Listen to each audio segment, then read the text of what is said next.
Me llamo es Eric. Puesto Eric.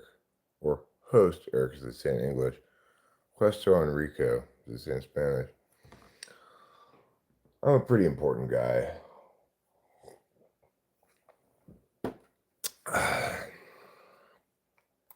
You know, I have a YouTube channel, so that's pretty important. Also, I have a cat who's a live streamer. And that's not that common. Usually cats don't live stream. This one does. She's got a lot to say. Well, hello, Carlos Paeva. How are you today?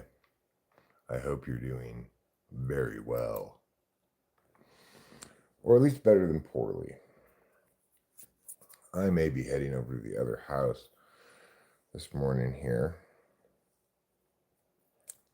You see no cat. The cat's right there. How much more cat do you need? What are you, some sort of cat addict? Might as well face it, you're addicted to cats.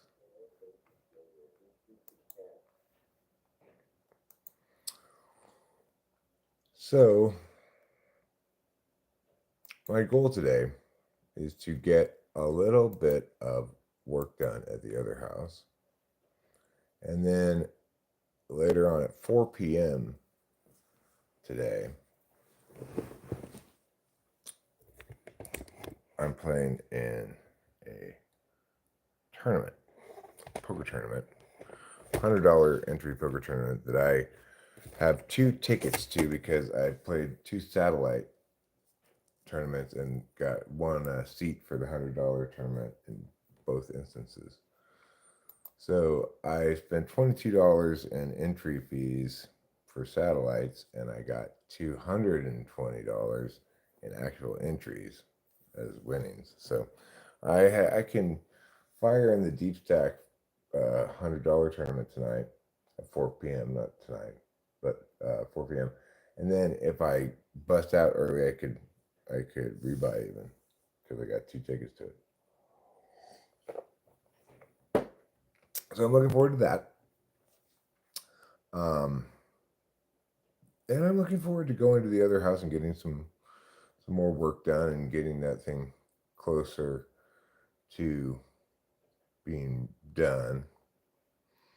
And of course, it's also Selection Sunday for the basketball tournament, upcoming basketball tournament, aka March Madness. I should also mention that on the 18th at 6 p.m., that's not tomorrow, but the next day, that's Tuesday,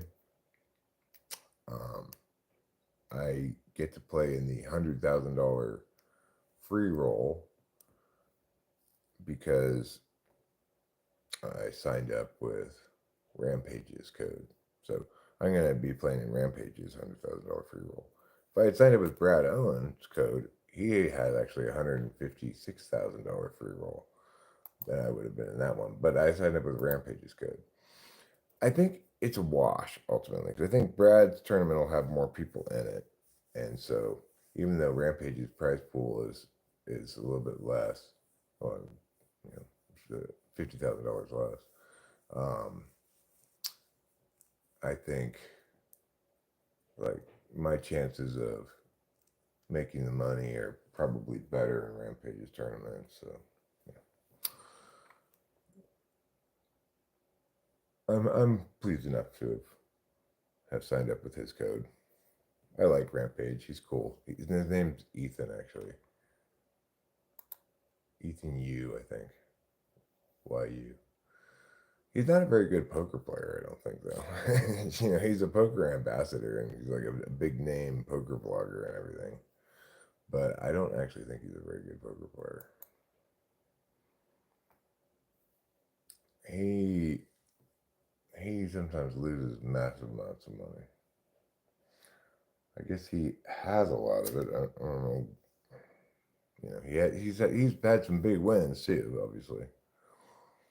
But the way that this free roll tournament works is basically you get 2,000 chips starting stack just for signing up with this code and having bought $20 worth of chips. That's all you have to do to get the free roll for 2,000 chips in the free roll. But you also get an additional 5,000 chips for every 1,000 ring game hands you've played on the site, up to a maximum of 100,000 starting chips stack. Well, I have played how many games? I have played, this is just ring games, not tournament, 11,806 hands. So, this is no good. Fold this. So that means I will get approximately 60,000 starting chips for that free roll, which would probably be one of the bigger stacks. It's conceivable that somebody could get to the 100,000, but I mean, I've been playing a lot of poker. And that's just ring games, for instance, Mama. I prefer playing tournaments, but it's like there aren't any tournaments going on right now because it's so early in the morning. So I'm just playing 5 cent, 10 cent. And the thing is, it doesn't matter what stakes you play at. If you have 11,000 hands at 5 cent, 10 cent, it still counts the same as 11,000 hands at $1, $2. So all of my hands have been at 5 cent, 10 cent. I mean, I think I might have played like 15 minutes or something of higher stakes before I was like, oh, I don't like this. 3 hours till they close. 3 hours till what closes? Oh, at the store. It's Sunday. It is Sunday. You're not wrong about the day. Gee, congratulations. You have calendar competency skills. You have mastered calendar. Congratulations.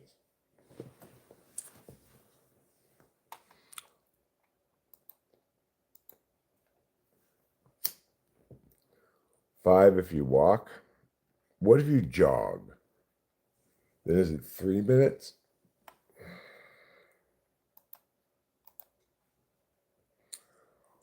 Corded.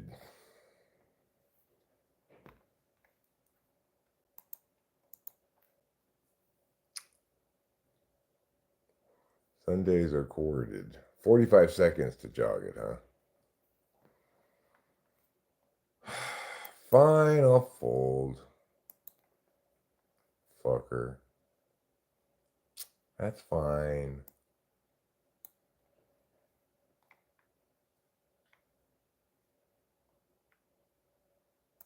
There's no 1 cent hands. There's it's 5 cent, 10 cent. So the small blind is 5 cents, the big blind is 10 cents. So I mean, this is as cheap as you can play thousands of hands, right? It's 5 cents, 10 cents. I could just sit here and fold everything until I get aces or kings and build up as many hands as possible. But all that would mean is a bigger starting stack in that one free roll. So it's not. I'm not gonna bother with it. Yeah, Texas, no limit Texas Hold'em.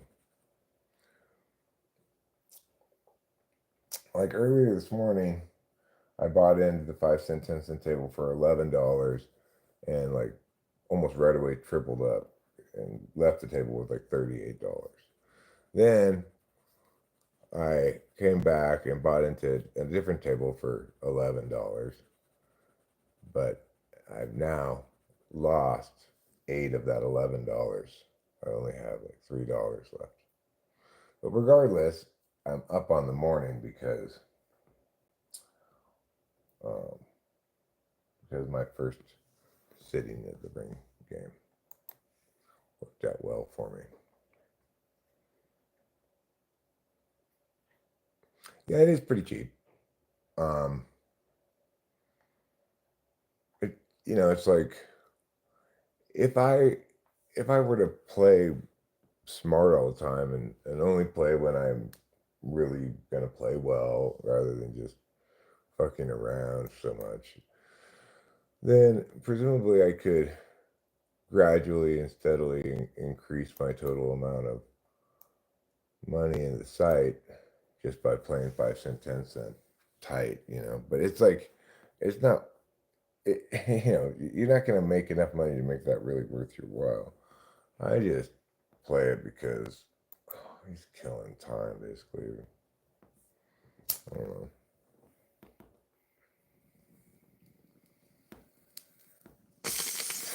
The thing is, I like tournaments because there's at least the possibility of making a lot of money, winning big. Like I was looking at the $100 deep stack that plays later today, and it's actually I think 150,000. But like first place gets like $50,000 or something. You you could finish anywhere in the top 10, and you'll get over $10,000 probably. So I don't think I'm going to end up winning it, but it's a much more, it's a much better shot of me getting a big score than anything else, really.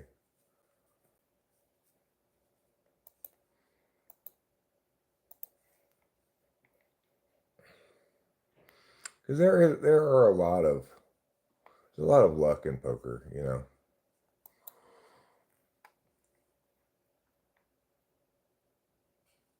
Just bet on sports. I don't have. We can't. Sports betting is not allowed in California.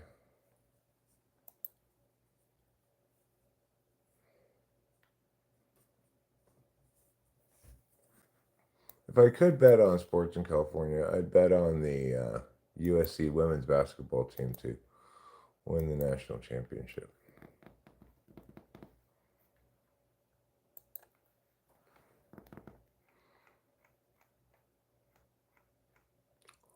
Like there's this other game that I have played a few hands at, which is 10 cent, 20 cent with a 40 cent straddle. I don't like straddles, but I guess I'll play this.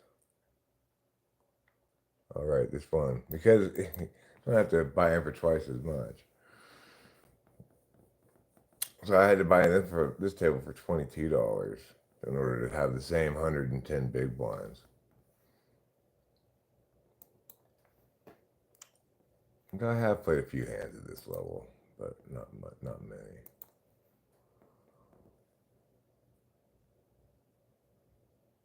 My VPIP is 28% and my PFR is 9%. So I think my VPIP's a little high and my PFR is a little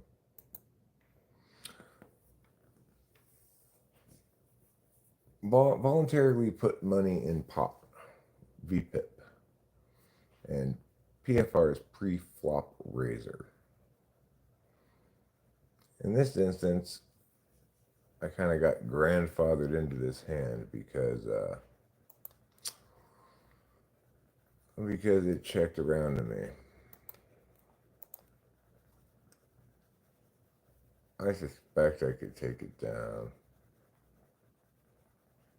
but I'm not gonna fight over it since I don't really have anything. Jack 7. Get out of here, Jack 7. Nobody likes you.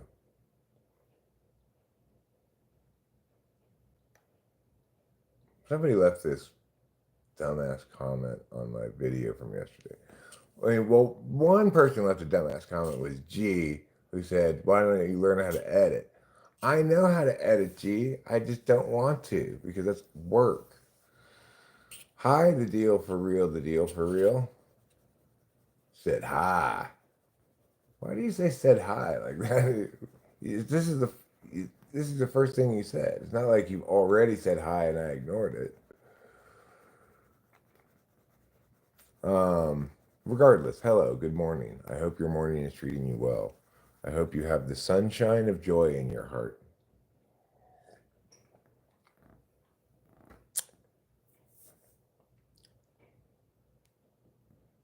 You playing actual people? I'm playing actual people, yeah. It's the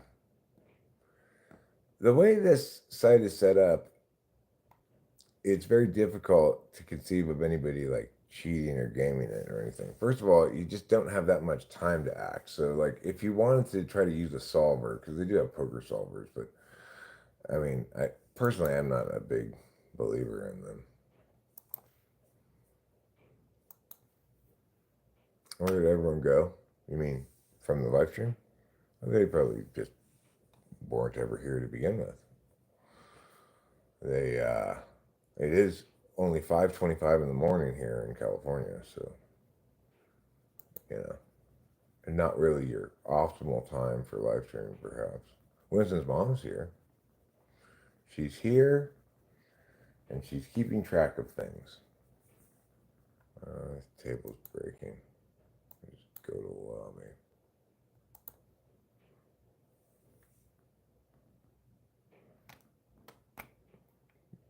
Went four-handed at this point.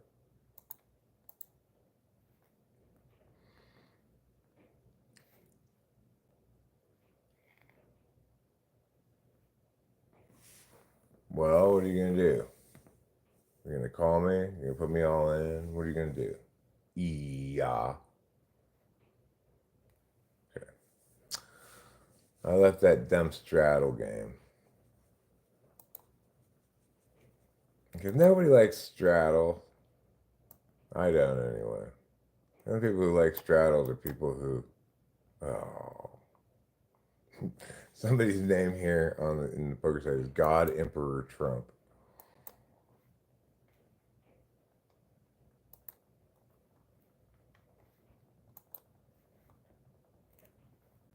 Yeah. I am now at a normal 5 cent, 10 cent table, which is much better than 10, 20, 40. You've tried Durban Poison. It's not your favorite pre roll. Is it real? Are you getting like CBD weed or are you getting real weed? WTF, my tab crashed. Well, sounds like you'll need to open a new tab.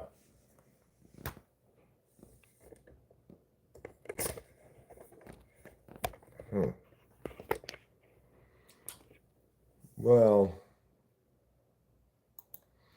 I tend to pull bong rips, which is a little different. Right, yeah, I don't think you're probably getting like.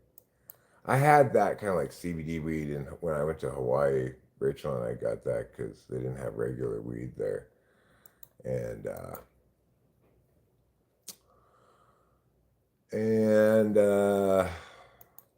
it was shitty. But it was still better than smoking nothing.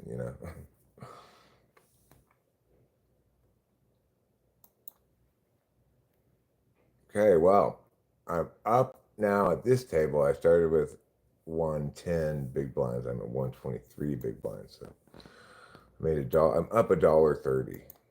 It's pretty good. You were going to ask me about the weather. I will tell you. The weather is fine. It's fine. It's cold out. It's 37, but not that cold. Sorry about the bad greens. Yeah. You know,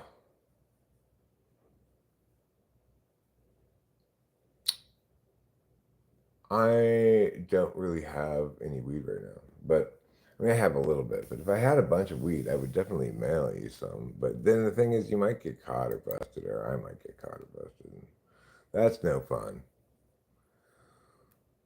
That's no fun at all. You're like the live resin syrup.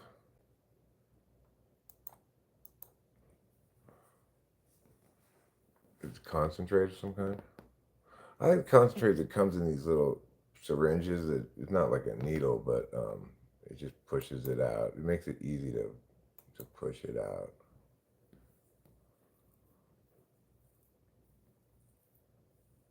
Some edibles are pretty good. This man's English really helps develop my English listening skills. Are you serial? Oh my god. He outkicked me. Ace. I had ace 10, he had ace jack. The board had ace queen queen on it. He still managed to outkick me. What? Is that Korean? 5:30 a.m.? Is that your name in Korean? Is your name like Sung Jun Ho or something like that? Dambe pinan shiganida. That's what I can say in Korean. It means it's time to smoke cigarettes. Time to smoke a cigarette. It is time to smoke a cigarette. I'm not wrong about that.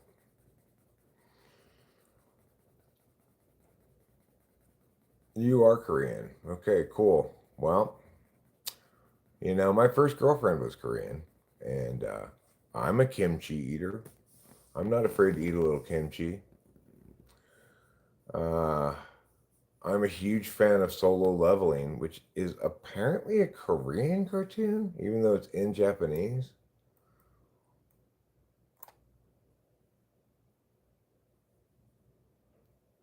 Eight, nine, 10 jack. So now I got an open ender. I'm still not loving the situation, but I guess I'll call a reasonable sized bet here. My king 10. The board's 3, 9, jack 8. So I got 8, 9, 10 jack. A queen or a 7 will give me a straight. I got a king in my hand too, so queen will give me a higher straight. Instead, the board pairs with a 3 and I have nothing. Horrible. Oh well. That's poker. That's what they say anyway. I don't know if it's buffering for only you or for other people as well, but I do know this. That somebody being me, is going to have to go to the car and get some cigarettes. So let's go. I'm going to put on a jacket of some kind because it's cold. Let's go find one. I'm going to find a jacket to wear outside in the cold, cold air. How about this one? This is fine. This jacket will do fine.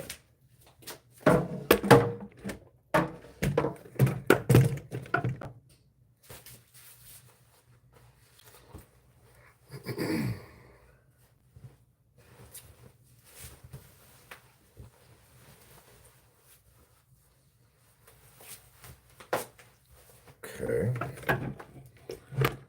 Now that I have a jacket on, we can make the tricky trek to the car. Unfortunately, the car's not where it normally is. Normally it would just be right there.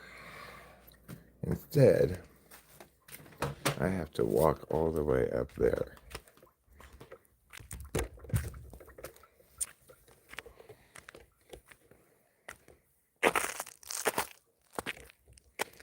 You can hear the snow crunching. We might get out of range of the Wi-Fi. So I'll just leave you there.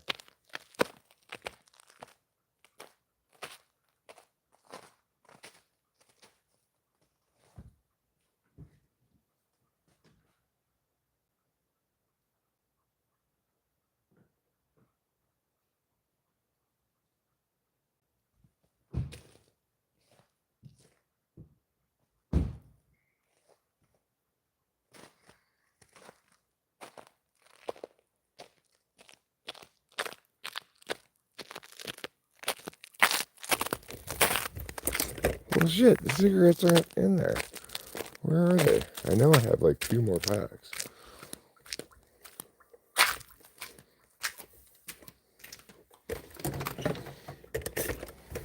Alright, so we'll have to find the cigarettes now.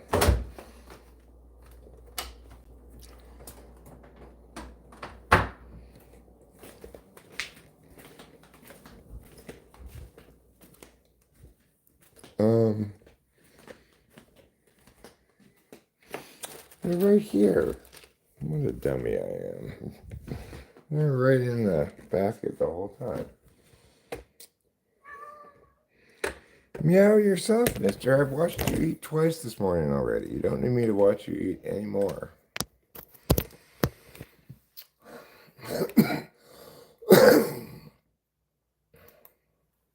I've really been enjoying playing with my keyboard.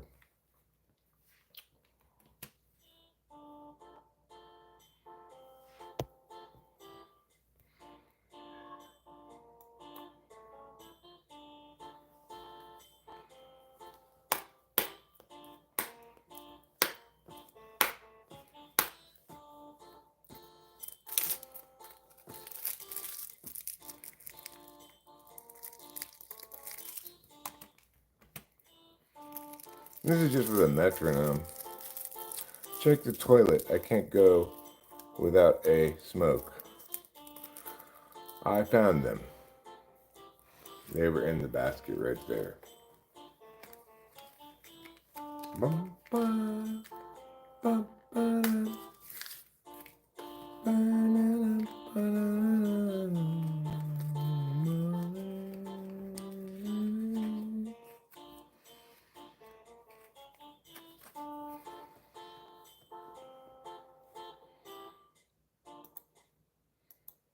yeah, so I like playing with the keyboard. It's fun.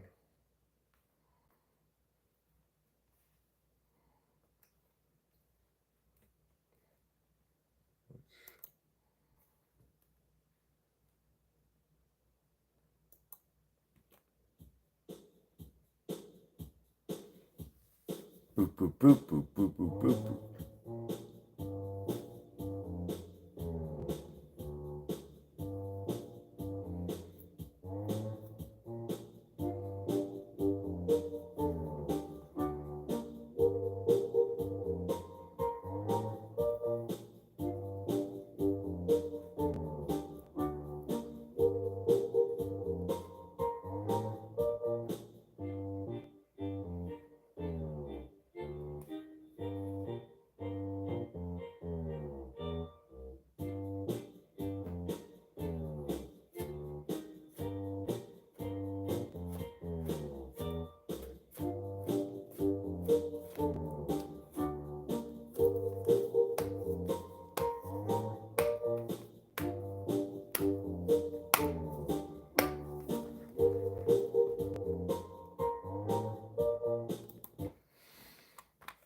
So yeah, it's pretty fun playing with the keyboard.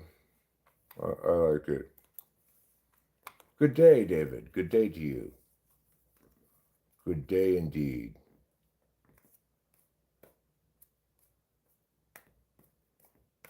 Wisconsin, Michigan at 12:30 Pacific for the Big Ten Championship. Skanky. What's skanky?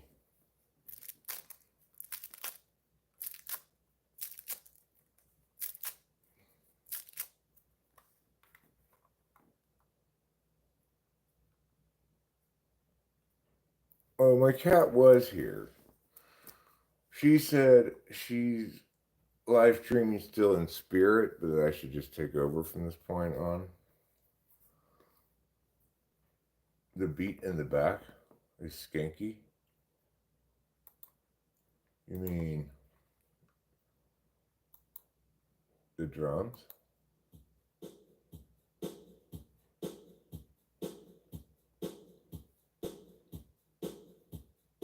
Yeah, it's just a very plain drum beat from the keyboards. I don't remember what it's called.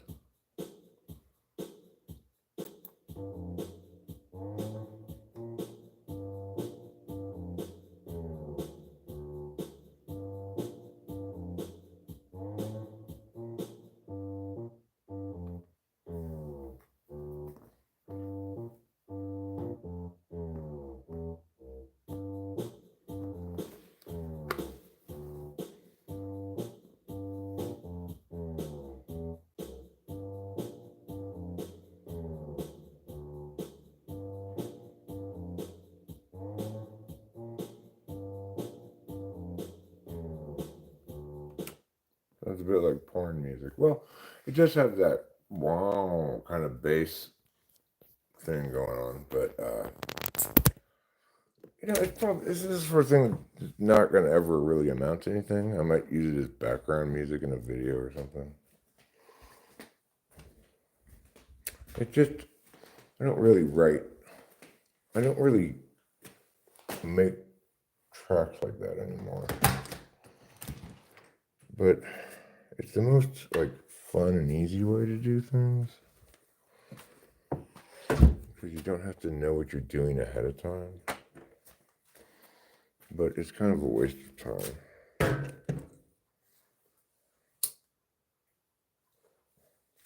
Like, I need to fix these fucking lights here. This one's nice and bright, and they need new battery, new bulbs, you know. Still a lot of snow on the ground, but I saw these animal tracks yesterday evening in the snow, but I'm not sure if it was there might be dog tracks. If so, it was a fairly large dog.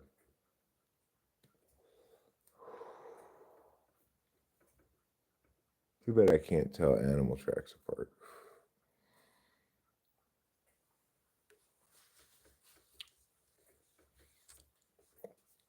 I mean, I can tell like rabbit. Rabbit tracks are pretty easy to tell. They kind of look like skis. Squirrel tracks are pretty easy to tell. Because they're small, so small.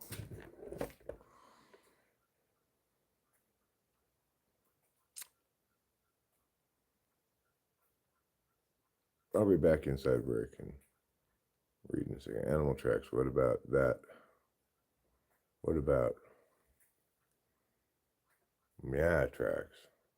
I have to go outside to read because I can't see this right now.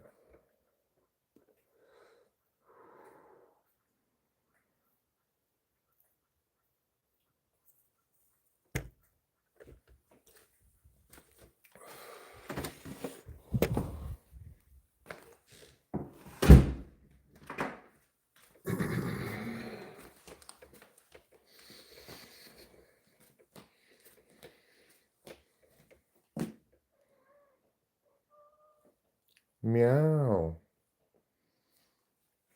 What are you meowing about, meowsers? What? What are you meowing?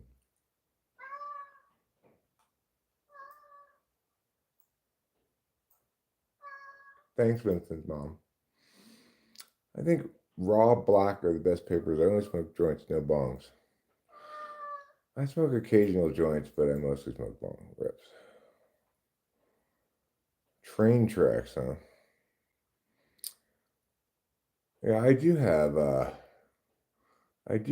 cigarettes. I have 2 packs. They were right there. I just didn't.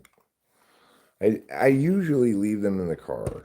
Like when I get 3 or 4 packs, I usually bring 1 pack with me and leave the rest of them in the car. This time I didn't. So, but I walked out to the car anyway because I figured it was gonna be like a normal occasion, but it was abnormal instead.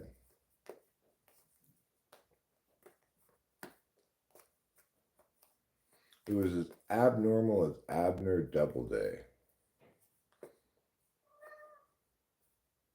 Meow. Meow. Daddy hears you, but he does not understand why you insist on meowing so much. Because I have watched you eat already twice. So I don't know what you're meowing for. It's a great mystery to me.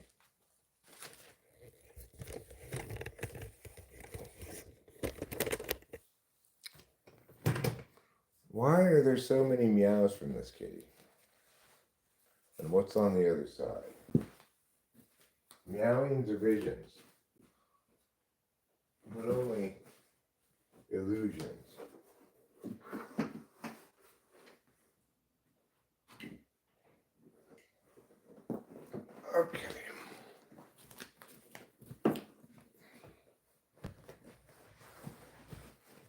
Here we go.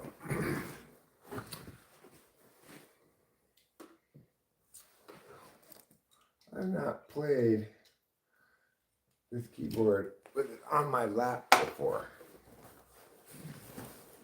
He might be meowing for those, but he's not going to get those right now. I try to give it to him, give those treats not every day so they don't expect it too much, you know.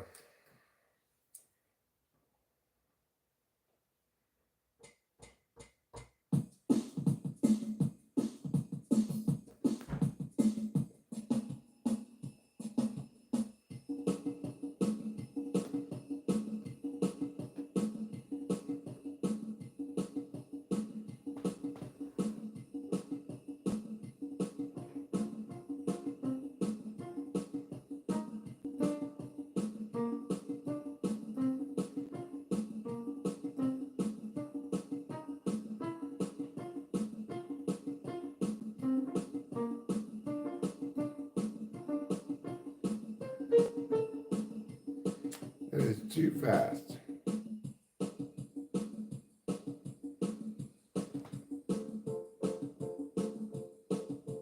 Sometimes I buy cartons, but they're not any cheaper. I live near Boot Jack, where cigarettes are as cheap as anywhere in the state of California. It's a good place to buy cigarettes. Yeah, I buy a carton because it's the same price either way. I buy a carton every once in a while. 163, that's too fast.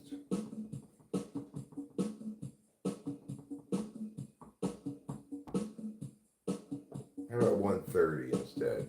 What do you think? Is that better?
Alright, I'm gonna try to play Russ and Steven now.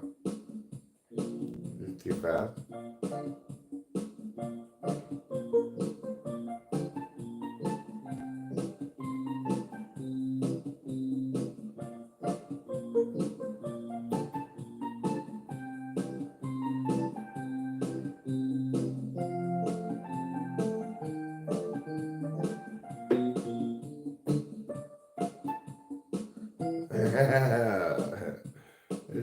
It's too hard to play with the drums. Funky electric piano.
Well, that was fine. That was fine.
pretty dramatic sounding.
December 10th is coming this year, like it does every year. Are you ready to be judged by Santa?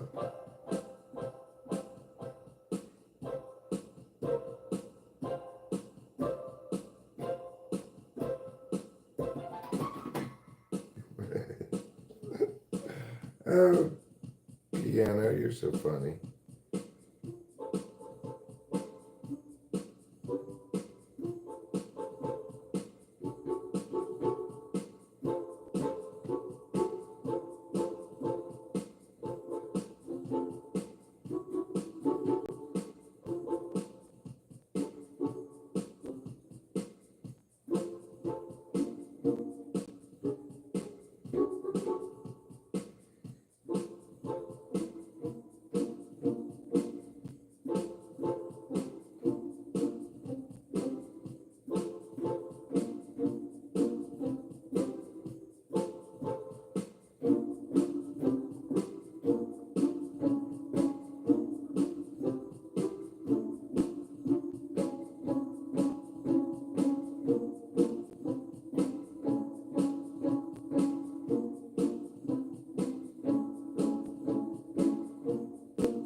let's take some practice,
Ah, you're too close to me.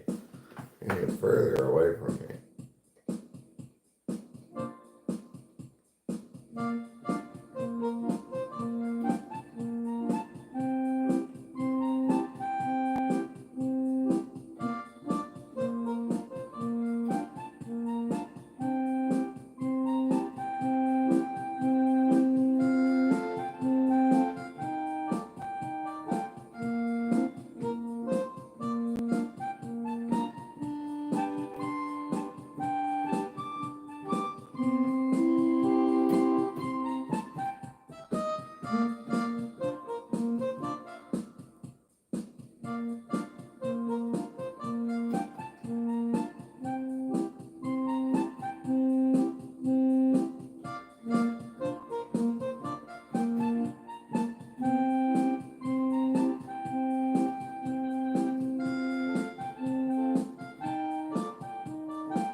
Ah, fuck me in the ass.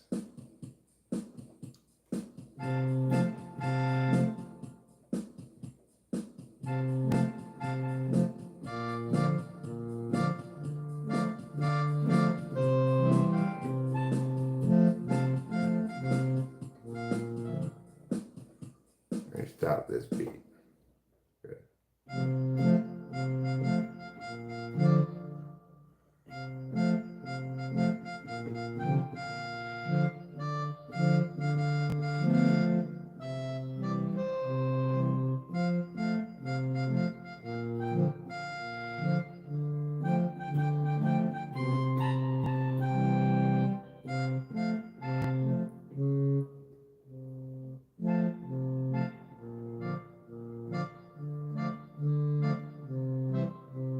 Russ and Steve and I were a couple of guys.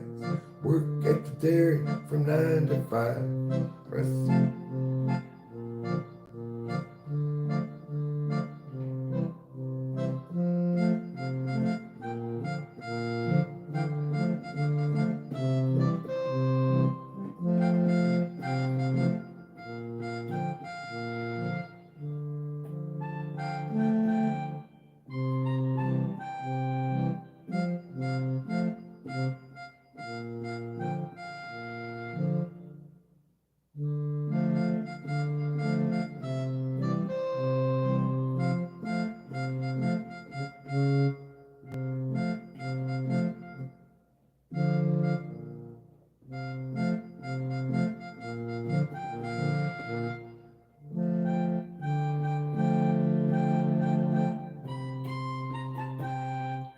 fucking hard to do.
That's so fucking hard.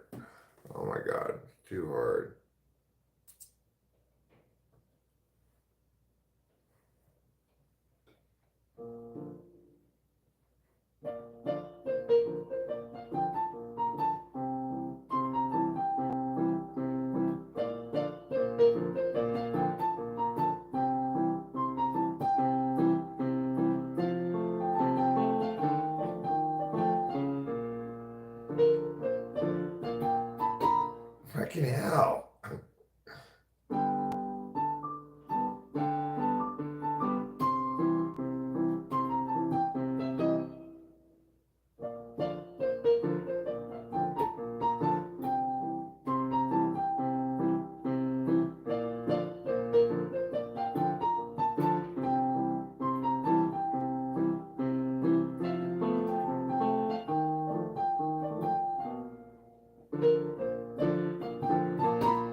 Fucking hell.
Fucking hell. Oh my god, that's enough piano.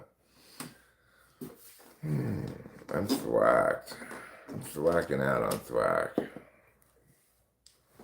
I could get a little bit more thwack and go paint. That's what I should do. Play some Elton John. I don't know any Elton John. I don't really know how to play the piano either. But I'm loving it. Even though I don't know how to play it very well.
This is just thwack central, this thing.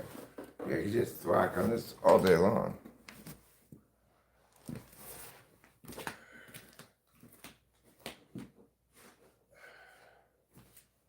Totally forget what I'm doing, just thwack on that all day long.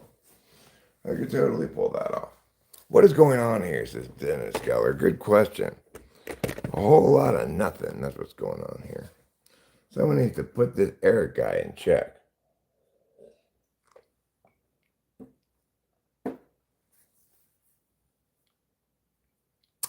Can I believe it's been 5 years?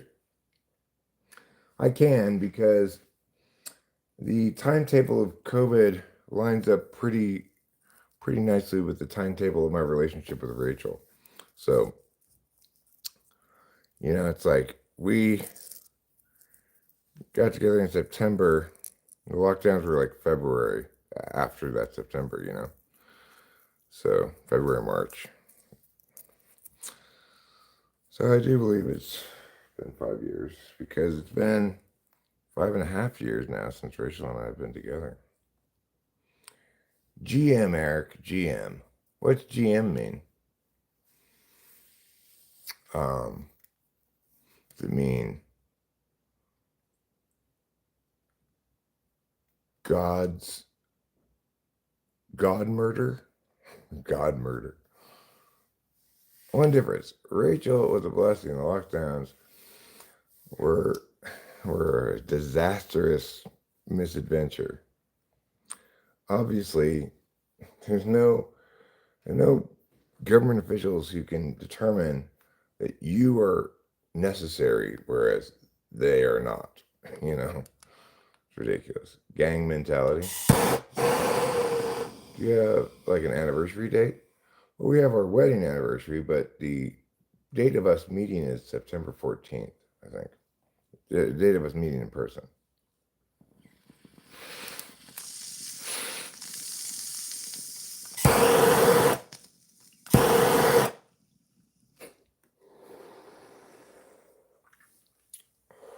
And then, needless to say, I had sexual intercourse with her.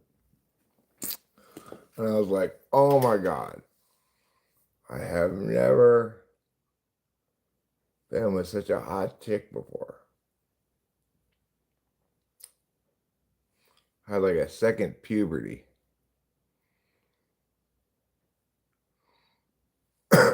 Seriously, I was like breaking out and shit.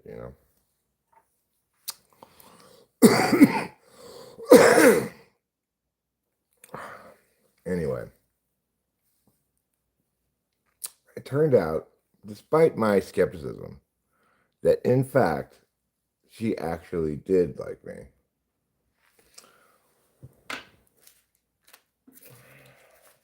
How is some hot chick like that kind of like me? Well, the answer is pretty straightforward. You have to have a YouTube channel. I think about 90% of federal workers were deemed unessential. Now people are upset that non-essential folks are being fired to save us money. Well, I mean, the thing is, we should all be upset at this designation of essential and non-essential. It's ridiculous. I don't have liberty because it's essential. I have liberty because it's not essential. It's like, if it were essential, it wouldn't be liberty.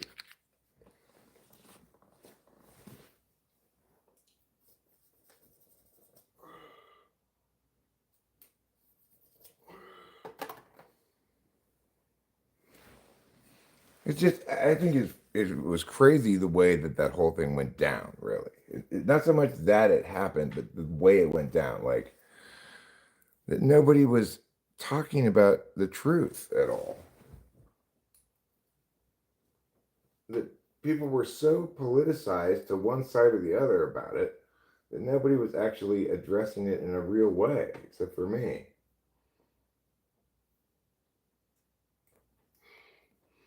Like, the issues were not, the actual issues were not being addressed, right? Like, can we ask personal, none of our business questions? Sure, you can ask whatever you want. Ask me anything. I don't have to answer it, you know. I do care about it here, Lamb. I do want to do that. I'm stuck in a little bit of a quandary in that I'm hesitant to put out necessarily the existing recordings or productions I have of songs because I think I could maybe do them better. But once I publish it formally, then that's the official version of it, you know. But that's kind of a stupid Eric thing. I did send a I did send the link to Gregory in Disguise to Four Loco as per Winston's mom's suggestion. And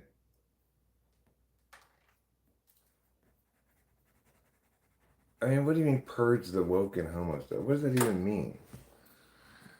There's this misconception that somehow wokeists are successfully being authoritarian about their identity politics. That's not the case at all.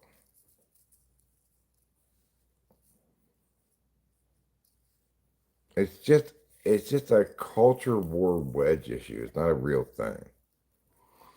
I've never had a Four Loco now. And now that I don't drink anymore, I never will. But I hear they're strong. The thing is, if you want something strong, why not just drink liquor instead of freaking Four Loco or like you know these weed things are called Saint Ides, but there's also a like a 16-ounce malt liquor called Saint Ides.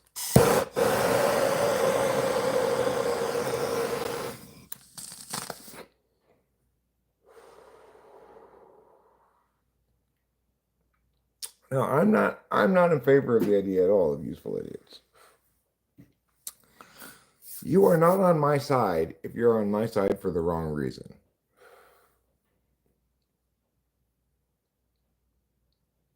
When they had energy drinks in them, they were tits.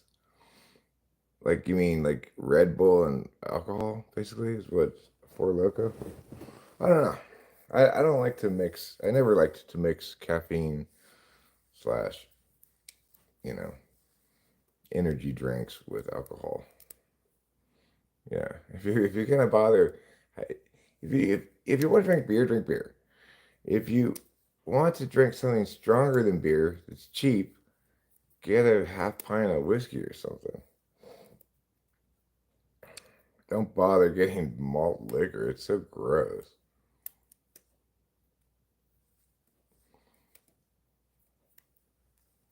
What? My side is only undermining your side? I mean, the thing is, my side is correct for the right reasons. That's my side. So if you are Trump, who's opposing COVID shit, COVID alarmism, because he's got a hunch, he's not on my side, right? He's on the side of people who are in favor of COVID alarmism because he's representing in that moment the bully pulpit of argumentation on behalf of, sanity, but he's doing a terrible job of it. Nevertheless, it goes on the record as that's what the arguments are in favor of this or opposed to this,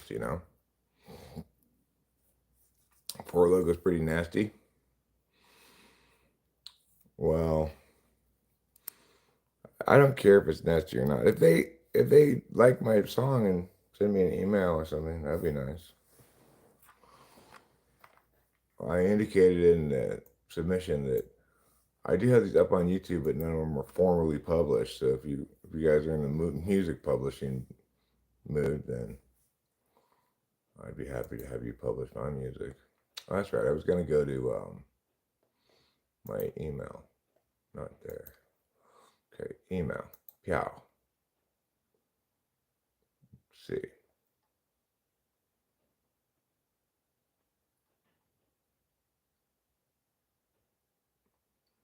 Well, I don't see any sign that of anything interesting in my email. Just normal, boring, unnecessary stuff. Almost all spam, plus some like few legit things. Like I'm gonna mark all the unreads, and then I'm gonna go down here to uncheck things that I don't want to delete.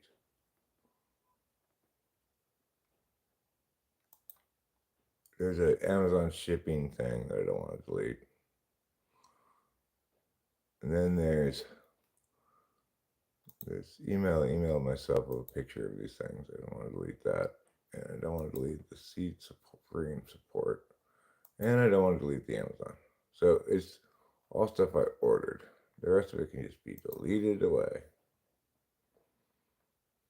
Goodbye.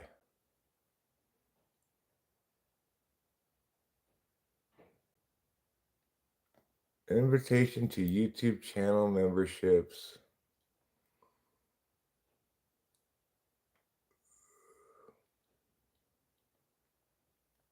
Applications to the program are now open, and your students email because we've identified you as a potential creator to be part of the program you have access to.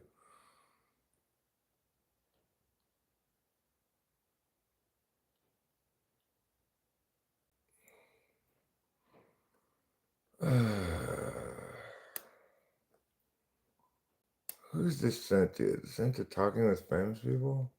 Yeah. Channel memberships boot camp.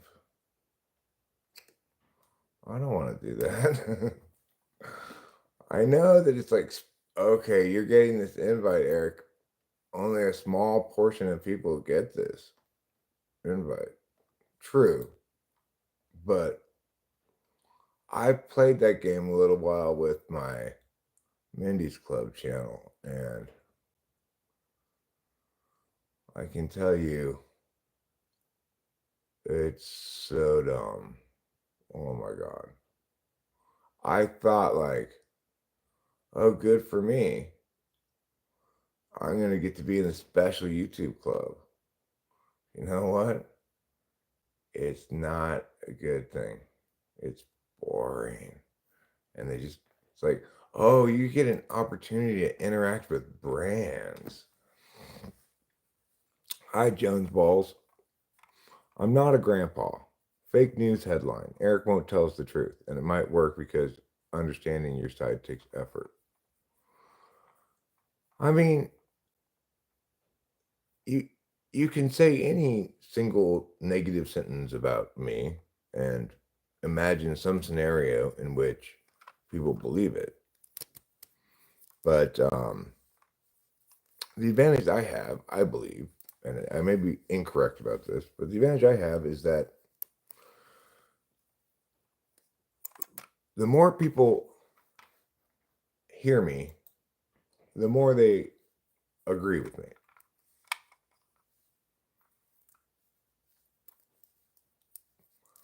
Well, Putty Cat, according to their submission thing, it's not about that. It's just about what music they like. So I say they like to put out good music. Maybe they'll like my music. I don't know. Probably not because it's Eric rock. And it's not that edgy, I guess, or something.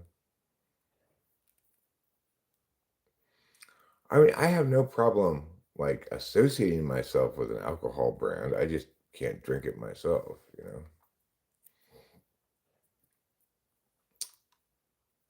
I don't oppose alcohol. I buy alcohol regularly enough to cook with.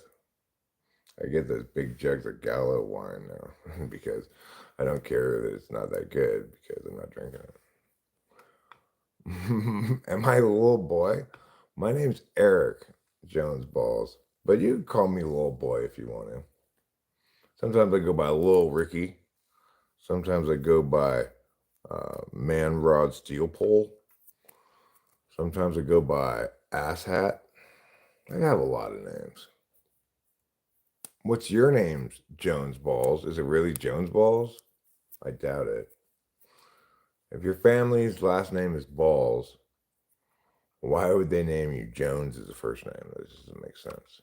What up? Not much. I'm up early. I should go over to the other house and do some painting today. I probably will. I'm pulling some bong rips. Motivating for the day. I'm trying to motivate to get some things accomplished. I will not be making any delicious jive turkeys. Because there's no such thing as a delicious jive turkey. That's what makes it jive. Jones is your last name, huh? Eric, do you think it's possible that life could have started from a force becoming aware of its own existence and that energy of thought expanded out in some way? I mean,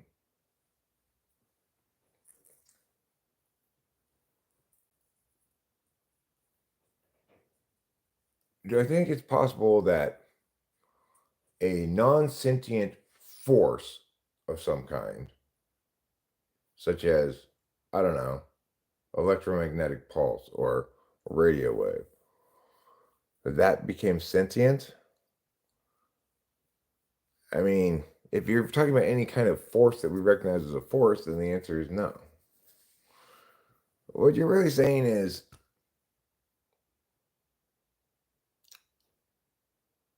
Eric, do you think there's some kind of satisfying answer to the grand cosmological question?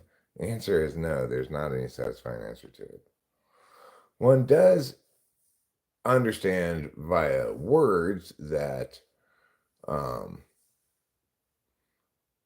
that there's nothing can even conceivably exist except that first it's observed by some agent. But that's for our purposes, right? Like, for our purposes, existentiality follows instantiation, which is to say, when I come up with an instance of something, create a category and say this is an instance of it, then existentiality, existence follows from that. No, Diddy didn't catch me. He tried to, but I just explained to him that I'm sorry, Mr. Diddy, but your complete lack of talent is sufficient for me to just send you away. You never did anything of any value whatsoever. And that's even before I knew you were the sociopathic predator.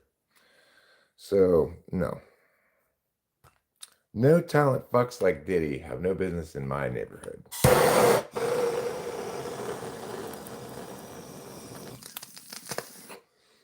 We live in an MMO-like simulation created by super advanced species. We've been drifting in this code for a long time.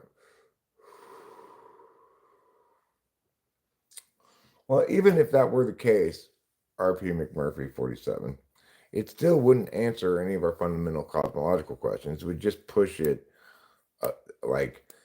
push it a layer outside the box that we can't even conceivably access it.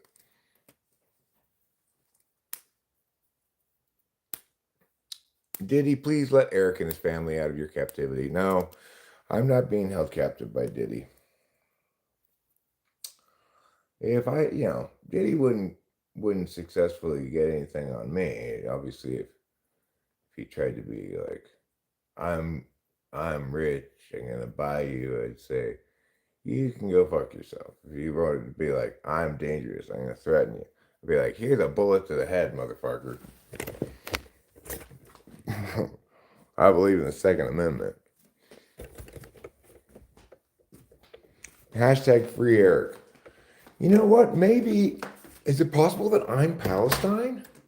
That would explain so much. That would explain so very, very much.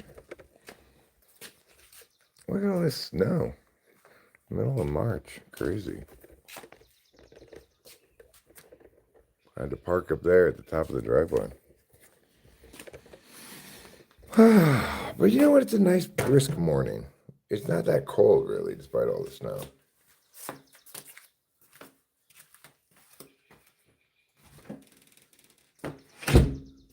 It's not cold. It's brisk instead of cold. Like the iced tea. It's brisk, baby.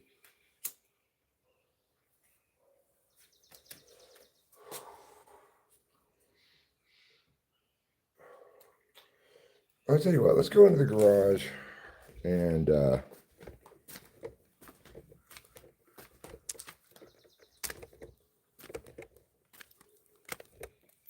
maybe consider what I need to put in the little wilderness car if I were going to go paint right now. Yes, you guys could come with me. We have Wi-Fi at the other place too. Okay. Now we're in here, in the garage. It's a little bit warmer in the garage than it is outside. But that doesn't make it better, okay? Just different. I'm not even going to be able to go into the house through here. This door's locked. I have to go back out that way. Silly Eric. But you know what I could do? I could do this. I thought I had broken this, okay? I was sure it was broken. Because I dropped it one time and it stopped working. It was just totally broken. And I started fiddling with it, and I ended up taking off this button part. And now when I push it, it works. So good for me.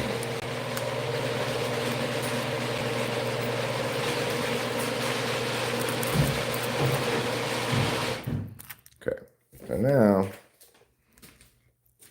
I don't have to walk around again. I just go out here like this. Crunchy snow. Like me and my flip-flops.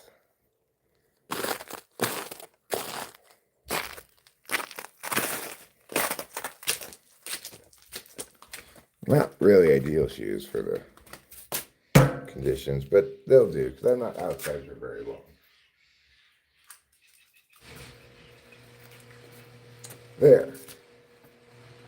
Close that now.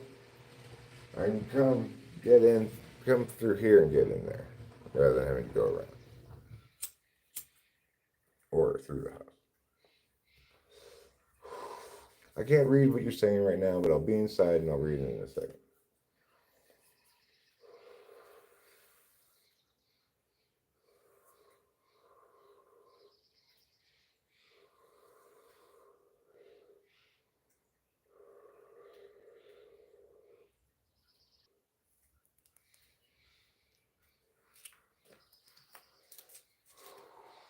Our little yellow flowers survived through the snow. Look at this. Or let me just put this way, it'll be easier. See these little yellow flowers? I don't know what they're called, but I think Rachel said what they were called, but I forget what they're called.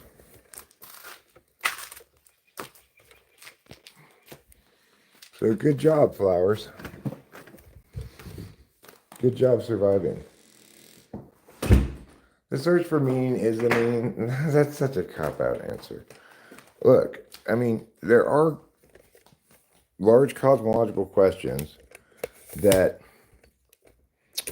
we're unable to answer definitively. For example, questions about positive moral indications. What ought you to do? Are questions that are answerable questions, in terms of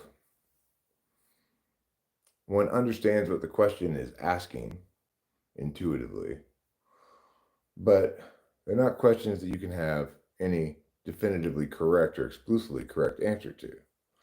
Then there are other kind of questions that presumably might have a singular correct answer, but we are unable to determine it. For example, where species come from. Well, sure, it's a cop-out answer. Because it's like saying, I'm looking for treasure, pirate treasure on this island, and then not finding it and saying, you know what? The real treasure was in the search. Bullshit. That's just me failing to find the treasure. You can try to paint it in a positive light if you'd like. Say, I didn't find any treasure, but I had fun along the way. Fine, but nevertheless, like for example, cognitive functions provided me with a substantial number of answers that I previously was unable to arrive at. Because I previously thought there is no metaframe. There is no singular frame of reference that informs about everything, at least to some extent. And yet there is. It's called cognitive functions. And it explains so many different things to me. For example, questions of what is knowledge. Well, now I understand that knowing is a way of paying attention, and there are two ways to know, either from your own personal experience and memories, SI, or with your intuition. And when we're talking about things like truth, etc., those are, it's implied before every statement I make. The following is true, or I believe it to be true, or I assert the truth of the following. So when we highlight the issue of truth, it's purely because there's disagreement about something. Some point is in dispute. And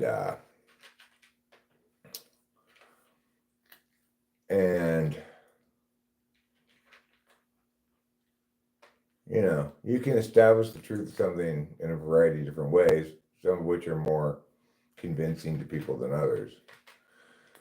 I can establish the truth of, say, a conditional statement just by using conditional logic and say, well, it validates on its own metric.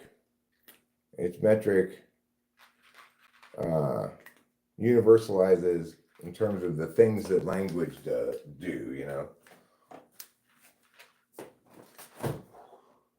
Ergo mucity meow. And that's when it was like ergo mucity meow. So the point is, cognitive functions provide an insight into everything else, because now, like if I read Kant or something, I just go, oh, look at this INTP projecting his absolute values as universals.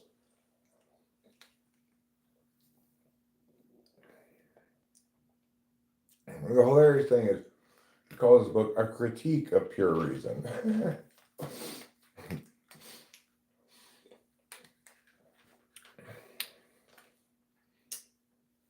Even though the whole book is nothing but reason.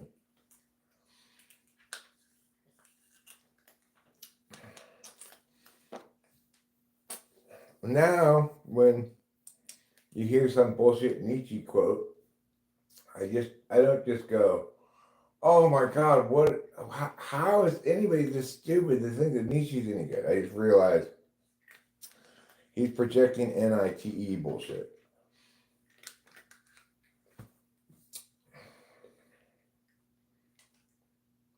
And a lot of FI too,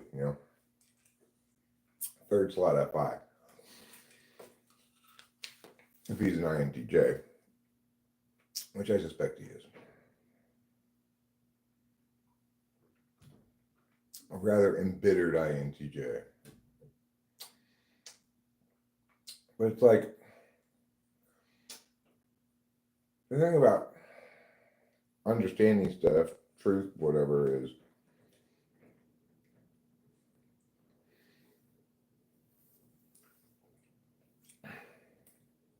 you gotta understand what sport you're playing and what the rules of that sport are. Philosophy is no place for metaphor. Okay. You are not going to accomplish any kind of thing, kind of intellectual work, discursively, with a bunch of metaphor and NI stuff, okay? You might come up with a great idea, like you coming up with cognitive functions, but you're not going to do a good job of validating it, presenting something defensible, because you're just trying to use NI. So, well, intuitively know what I intuitively know.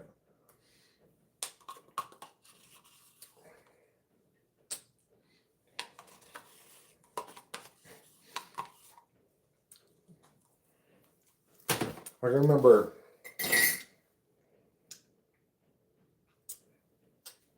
Corey was here, and I was talking about the term neurodivergent. Somehow that term came up, and I was like, what even does it mean? Can I get some kind of definition of this word? He's like, I think we all know what it means. Like, okay. That's at that point you're just avoiding doing any intellectual work, actively avoiding it. You're saying, I don't want this to be defined as anything. I want us to just all have our own kind of grokking of it.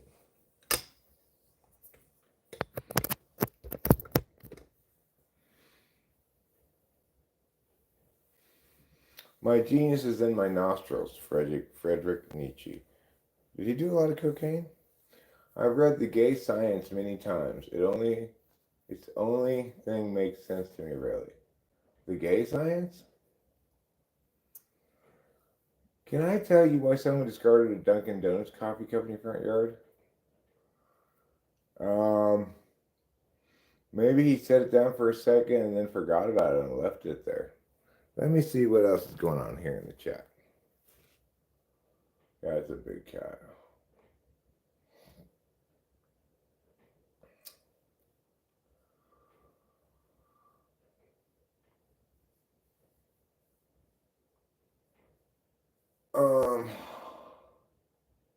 Let's see here. We got a lot of stuff going. I got to go back up quite a bit.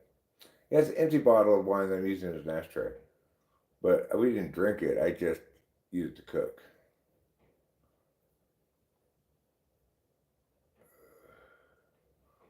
Okay.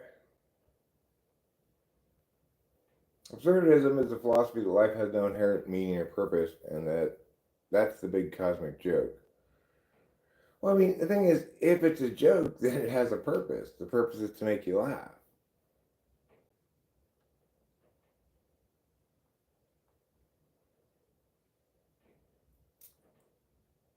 Okay. Oh, Jesus, I have to go way up here. Okay, so there's really no true meaning to any of this if we can't explain how life was even created. Well, there may be meaning to it, but we might not be able to access it, right? In, in theory, maybe we could access it after death. But, like, for example, if it turns out that what we're doing right now is we are all, some of us, most of us are NPCs, okay, that aren't sentient creatures at all. Some of us are simulating this life, and we're actually in a pod in our advanced world somewhere. And the way that world works is every day you go to your pod and you live an entire life simulated, and then you go home at the end of the day, and the next day you do the same thing over and over again. And in this fashion, you become as knowledgeable or as experienced as possible. You only remember all those lives when you're back in that world over there. Okay, if that's the scenario, then presumably after we die, we wake up in our pod and we have access to more information. Of course, the other thing is, I would say nobody acts as though life is meaningless. Nobody acts as though every decision is of equal validity or desire or ability. Everybody understands that you have subjective interests and that life's better when your subjective interests are met than when they aren't met. For example, life's better when you have enough food to eat than when you don't.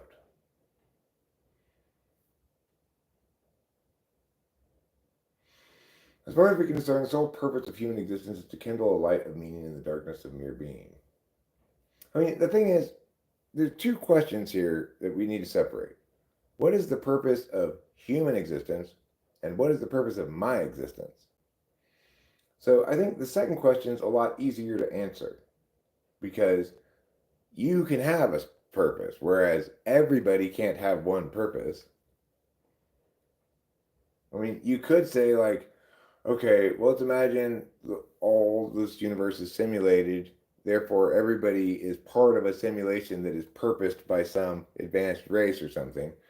But that still wouldn't be informative about a collective purpose for us all, because you know it's like I could make a hammer and intend it to be used as a hammer and give it to you, but you could use it as a back scratcher, just using the back things on the hammer, the claws, go like that.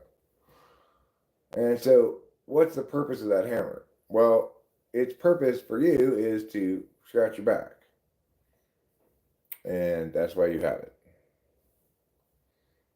The fact that I didn't intend it for that is irrelevant. So when we think about purpose, then we understand it is something that an individual agent can have rather than some quality inherent to life as an abstract concept, right? The meaning of meaning, one of the field's aims consists of systematic attempt to identify what people essentially or characteristically have in mind when they think about the topic of life's meaning. And that's kind of what I'm doing right now, actually, is saying, what are we really talking about here? So if you're saying, what is the meaning of life? And the most straightforward answer to it, it's a teleological question. We are purposed by God for something, That would be like the least complicated way to approach the question. You can't discover a meaning to something that had never had a meaning, to true meaning. So the thing is, lots of things in my life are more or less meaningful to me and to Rachel, and it's like this YouTube channel is very meaningful in my life. If I didn't have this channel, I can't even imagine what life would be like, because I utilize this forum and opportunity to talk with people and socialize and stuff. So I rely on it so heavily.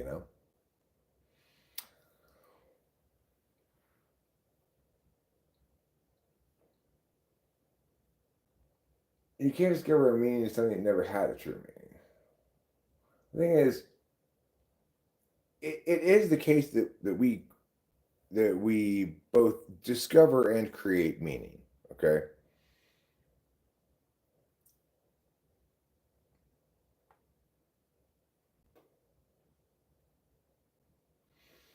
Well, you can have meanings that are definite for you, right? So, like, let me think of a good example.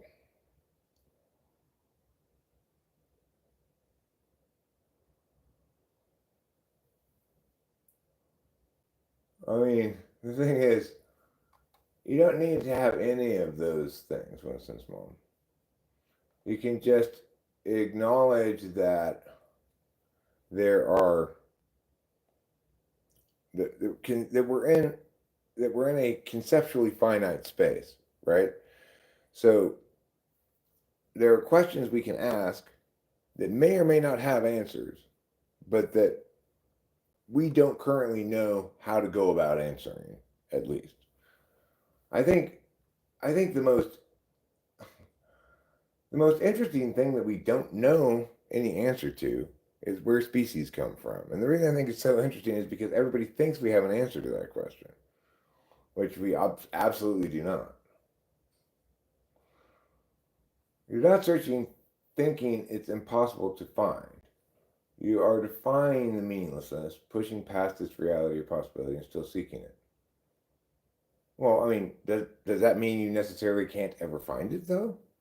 The first function of mythology is showing everything as a metaphor to transcendence.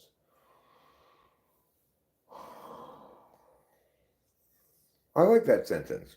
There's no meaning to anything. Nothing inherently has a set function or reason for its existence. Well, I mean,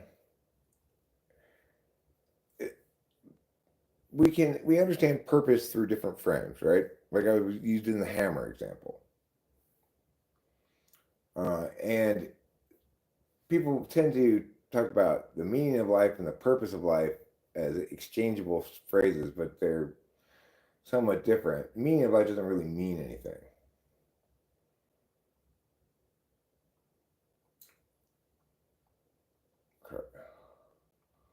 Hold on. Maybe just maybe help our people in need, donate to some organizations that really need help. Our purpose is to mine gold for the aliens. That's a good purpose to have. I can subscribe to the belief that we're only observing this life through a human vessel, but still doesn't answer the meaning to what life. Okay, well, I mean, you could argue that the purpose of humans is to reproduce, but then that makes our genes somehow sentient agents providing a teleological frame, which is not correct. And the question, Judy Ivy, is sure, you might advise people to do good work in the world, to either be charitable or do some kind of good work. I'd like to think I'm doing good work in the world by explaining things correctly, but I don't know if people really appreciate it or not. So the thing is, there are almost infinite possible good things you can do. I might say, well, the good thing I'm doing is I'm explaining this on YouTube. Somebody else might say, no, you need to volunteer at the animal shelter, and somebody else says, no, you need to give money to the poor people, not animals, and et cetera, forever, right?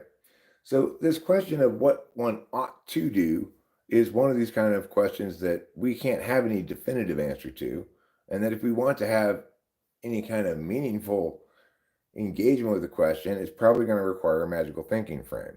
So you don't need that for negative moral reasoning, like moral prohibitions, things like don't violate other people's rights. Those all naturally follow from an axiom or two. If we can agree that slavery is wrong or that you own your own body, then everything else follows from that. But these positive moral questions we can't answer with reason, and so just because we can't answer them with reason doesn't mean we can't have answers to them. Just you're going to have to make some leap of magical thinking, and it's fine. It's fine to do because you can compartmentalize things.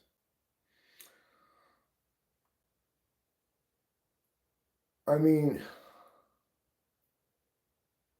it's like when I was a little kid, right? It was very clear that my mom was just adored me so much, and that I was critically important to her, and she'd tell me these things too, like be careful because if anything ever happened to you, I'd be devastated. Blah blah blah. So in some sense, I guess as a little kid, I could have understood my purpose as being something that my mom loved. I'm sure my dad loved me too, but he was not nearly as effusive about the matter. Um, the thing is, in in that instance, like my mother was saying, your purpose is to be a person who has a relationship with me.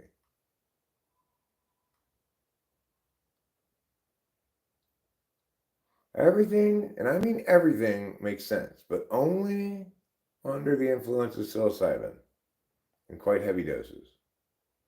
I mean, I've had uh, I've had I've had too many mushrooms, and believe me, at that point, things do not make sense. At that point, you just need to take a benzo.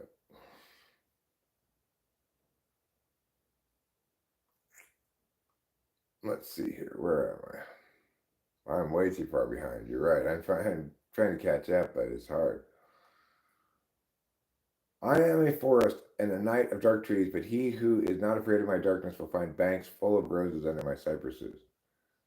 Frederick Nietzsche, shut the fuck up. Chicken or egg went out dressed like a chicken last night. I've read this joke before. way too far behind. See y'all later. Bye, RP McMurphy. Ozark Socrates had only 30 students. You have almost 19,000 subs. Well, that's true, but thank you. Hi, Cone Man. Well, I mean, Nietzsche definitely an NI Dom, I think. Could be INFJ, could be INTJ, I don't know.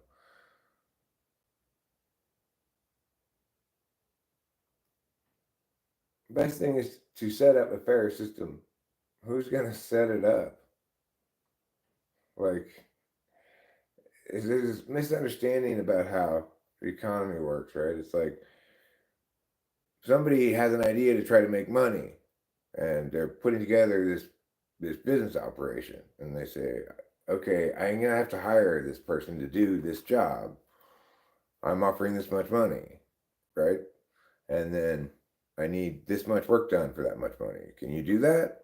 You want to do that? Okay, you're hired. Now we have an arrangement here. The idea that some centralized party like the government could come and say, "Oh, well, you need to pay him the same amount of money for less work because that's fair for him." Well, then I just go out of business, right? Then I can't actually hire the employee I need, or I have to cut his hours way back. I have to work harder myself. Nobody wins.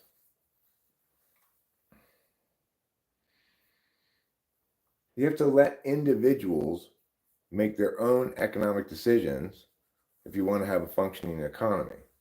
Like, how do you think it is that, like, all the restaurants, when you go, all the restaurants that serve breakfast, when you go there, they have eggs. They're never out of eggs. Why, gosh, I mean, the government must be so good at distributing eggs that they get eggs to these restaurants every time before they run out. All these restaurants manage to get their eggs just in time. Wow, the government egg distribution center is doing a fantastic job. Except, no, that's not how things get done, right? Each individual business is doing its own individual acquisition of stuff, and that's the only way it works.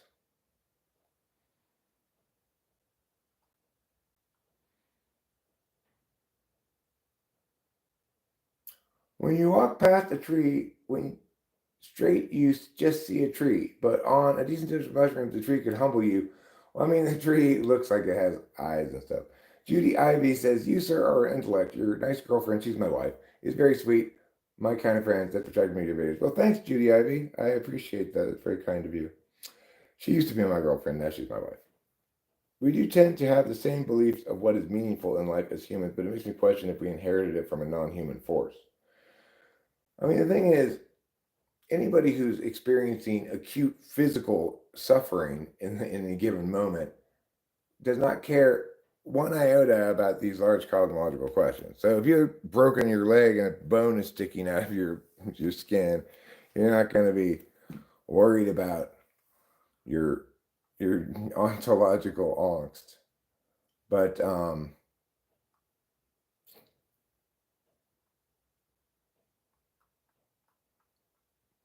the thing is, come man, it's not the case. There are some exploitative enterprises out there. It's true, there are some, but the vast majority of businesses are nothing of the sort, right? When I had a business, Autonomy Debate, I hired, you know, several people, depending on the depending on, like they were all part time because that's just was the nature of the work. But sometimes it would be they'd have to work, say, 24 hours over the course of a 3-day weekend or something. Um, like Friday, Saturday, Sunday. Because, sometimes the debate terms would go like even 16-hour days or something. Regardless, the point is, I paid them as much as I could afford to pay them at a fair wage, competitive wage. And I also paid them under the table. So no taxes and stuff were taken out. The thing is, it wasn't because of some law or minimum wage or government official that I had that relationship with my employees is because I'm a normal person who's a decent person, like most people, like most business owners. And they try to do the best they can for both their employees and the long-term well-being of the business, you know?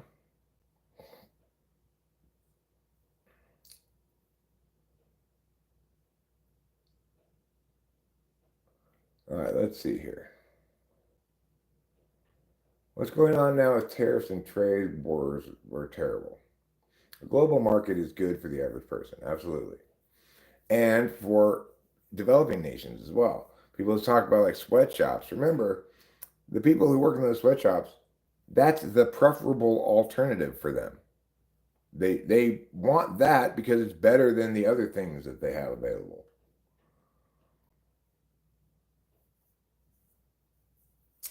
If you read Nietzsche, there's no way he's INFJ. Particularly, he also says that which is good is only good because it's too weak to be evil.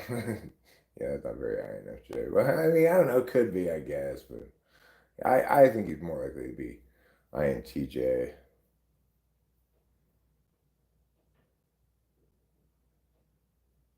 Yeah, well, I don't care what the community says because the people have a, a ton of misunderstandings about cognitive functions. You know, you've got huge swaths of people in the community who have their own type wrong because they're subjective types or too objective. Like if you've got FI tool and say NI4 SI5, well then you're very unlikely to get your type right. If you even if you got say um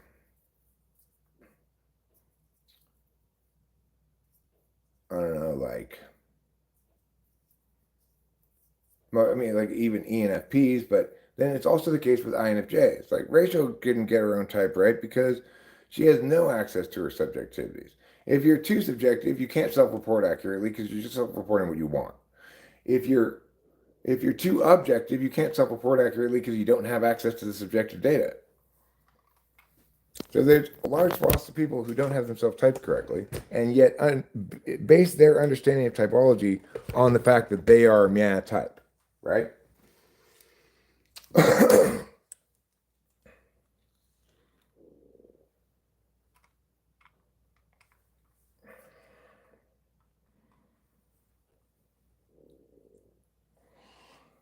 Heroin says that he used to think he was NI Dom, but he now understands that he just found it attractive, NI attractive, in kind of a third slot way. So he's suggesting all the poverty is due to laziness and stupidity. I mean, I, I'm not sure exactly what poverty you're talking about, right? I'm not saying that there's not poverty, but um, I think what you're trying to do is come up with some sort of singular boogeyman to blame for economic times of economic uncertainty. If you really want to blame the boogeyman, blame COVID alarmism because that was responsible for the global inflationary crunch. People are expected to work for almost nothing just to get by. Poor and the wealthy people have all the power to buy and trade in business. Well, that's somewhat true, but um, so what? I pee in this jar right here all the time. So what if they pee in bottles? It's good for them and their family. Don't kid yourself that it's all right that they're doing that over there. Well, I mean, look, I spent a good number of years working at Kudos College of Youth Leadership, getting, I would say, rather substantially underpaid considering how good I was at the job, how much money the business was making, and the fact that I was working 60-hour weeks, right? But I was still just getting a salary. Um, and what ended up happening? Well, we ended up butting heads over not money, but over other matters. And she fired me. She she breached contract and fired me purportedly with cause when actually she had no cause whatsoever. Um, then I went and started my own debate school. And, I got to understand just how difficult it is to run a business. You have, especially like that kind of business, right? You get tuition checks like twice a year, maybe, depending on how you structure it, maybe 3 times a year. And then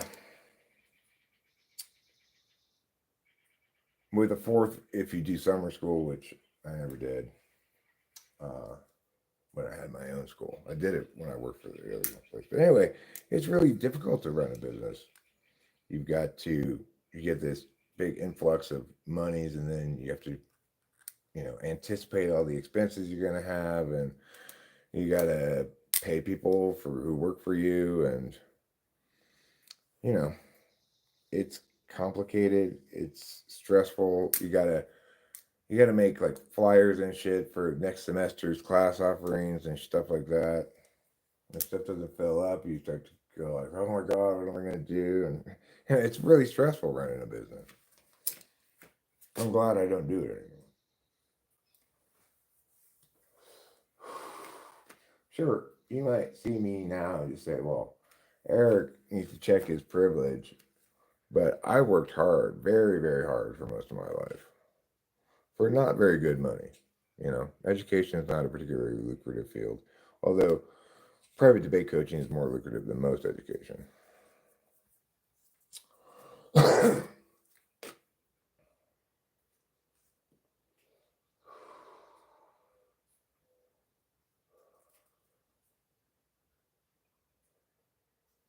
thing is, what we really ought to be concerned about is inflation.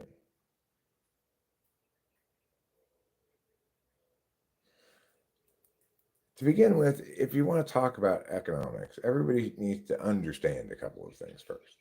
Number one, wealth is, before anything else, a conceptual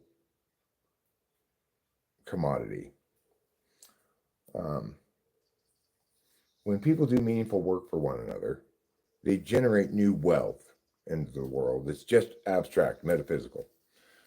And that wealth needs to be represented by some kind of currency. When currency is fed into the economy at a rate equal to the amount of new wealth being generated by meaningful work in the country, then you have net zero inflation.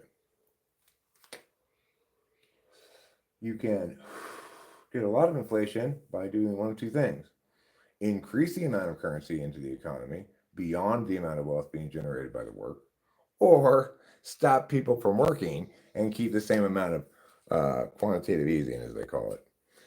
And that's where the inflationary crunch comes from. The problem isn't so much that people can't make money, it's that the money that they make doesn't buy nearly as much as it used to. And we can only blame communitarianism for that. There's no way to blame free markets for that.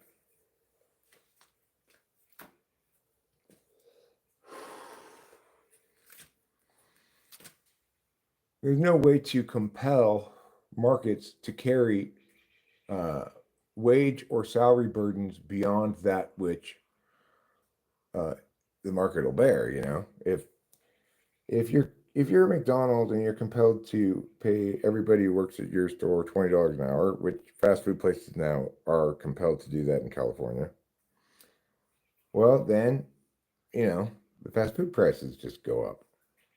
And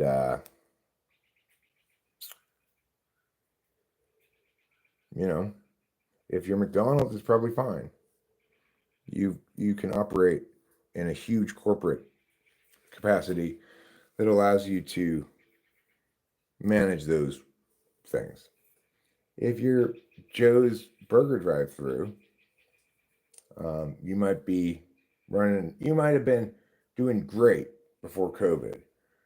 So great that you had a massive amount of savings that when you were shut down for 2 years, you're still alive as a business. But you are just eking by. And now all of a sudden you hear from the government, oh, you need to give Jose health insurance because he's a full-time employee. And you need to give him $20 an hour now.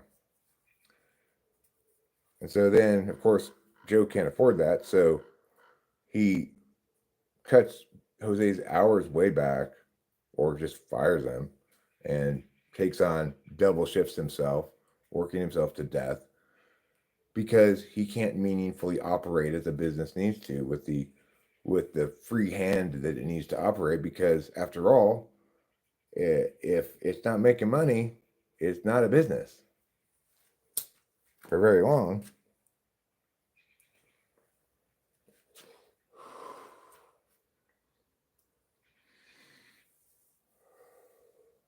So, no, come in. Somebody else's wealth is not responsible for your poverty, okay? It doesn't work like that. There's no good way to make rich people poorer that helps you. That doesn't work. What does happen is that there's always more wealth being generated in the world by meaningful work being done by people. What ought to be done in the United States, anyway, in my opinion, is we need to structure how the currency is introduced into the economy differently. Namely, it ought to be infused in the economy by being given directly to the citizens rather than by being given to the banks to lend. I don't understand why it's that way. I've never had anybody give me any good explanation about that. I understand this here, Lamb, that the poor have a life of constant stress. I have wealth keeps people trapped in poverty. What do you mean, Cone Man? I mean, so you're saying wealthy people are trapped in poverty? How does somebody's wealth keep somebody else trapped in poverty? It doesn't make any sense.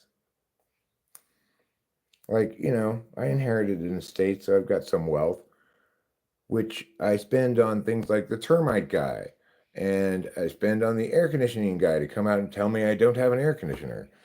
And I spend on this shitty guy who did a shitty job painting the bathroom, and we have to repaint it myself after paying him hundreds of dollars to do it. No, but Cone Man, you don't understand. Like, wealth is not something that makes people poor. It's the opposite of that.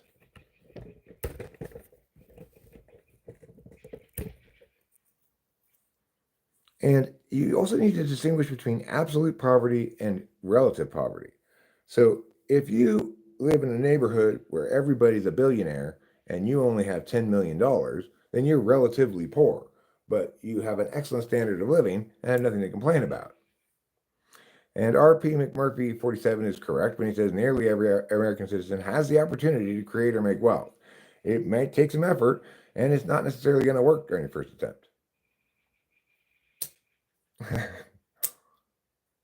The idea has been in America you can get ahead no matter where you come from by your own merit. I think it is true, but it's going to require a lot of effort. Not every personality type is going to find it easy to apply themselves. I know I don't find it easy to apply myself. Self-discipline is not one of my strong suits. I don't know if that's just me to blame or personality type or whatever. Okay. Okay, come in. The key takeaway here is what I wanted to make sure you take away from this conversation, come in, is that wealth is generated as a metaphysical commodity first whenever anybody does meaningful work for somebody else, okay? If you keep that in mind, that's where wealth comes from, and that wealth and currency are separate things, then it'll help, okay?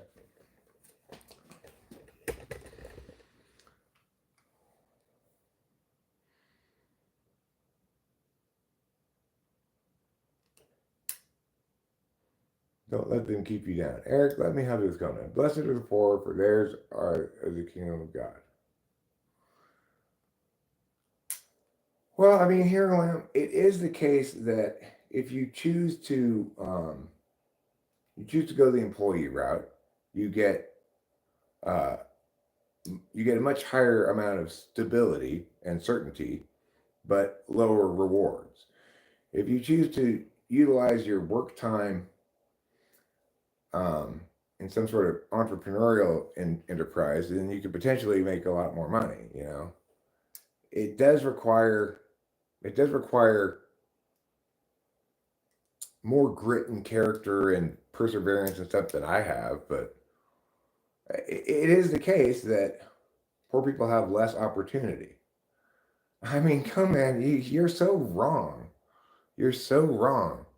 I have been as poor as anybody. I've scraped together nickels from the underneath my seats of my car to buy a bag of Bugler. You're so wrong. Oh, thanks, William. Appreciate that. At least he only charged me $40 to tell me I didn't have that. Yeah, and Putty Cat's right. Um, Taxation hurts the poor more than anybody. Curtis Yarvin is oh my god, terrible.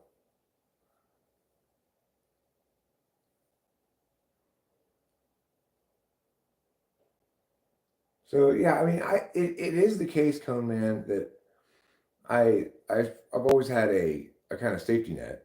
If shit really fell apart in my life, I could, in theory, go to my parents. But my parents made it very clear to me that that was their money and not mine. And so, you know, I was broke plenty. I lived paycheck to paycheck most of my life. I had a horrible wife who spent so much money. She had a full time job too, and we were still always broke because she spent so much money. What a stupid bitch. Sorry, Candace, but you know, seriously.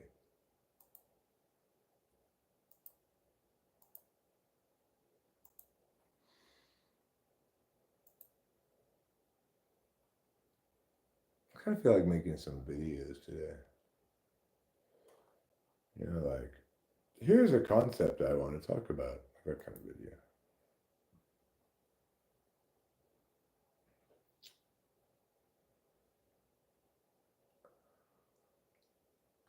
Well, you know how they let Indians have casinos? They should let poor people deal drugs. Perfect. Most rich people started rich. Okay, well, I mean, it is the case that poor people are at a substantial disadvantage in a number of ways. For example, poor people end up buying things in the most expensive ways because they can't afford to buy in bulk.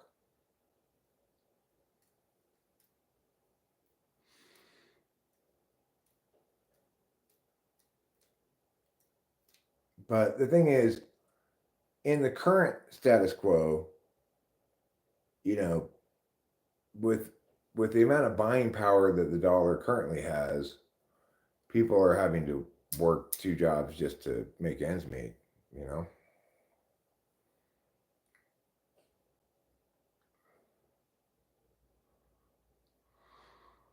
Hmm. Curtis Yarvin. Okay, I gotta look at this guy again. God,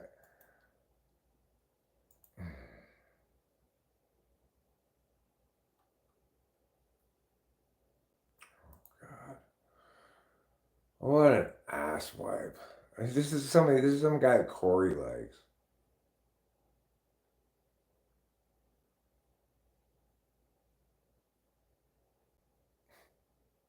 He's opposed to civil rights programs. So, like, are you opposed to equal opportunity employment?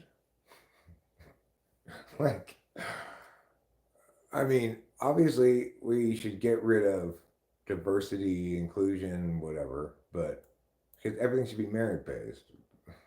But that's the point. Everything should be merit based. So yeah, we have laws protecting people from racial discrimination and in areas of commerce and employment? Of course we should.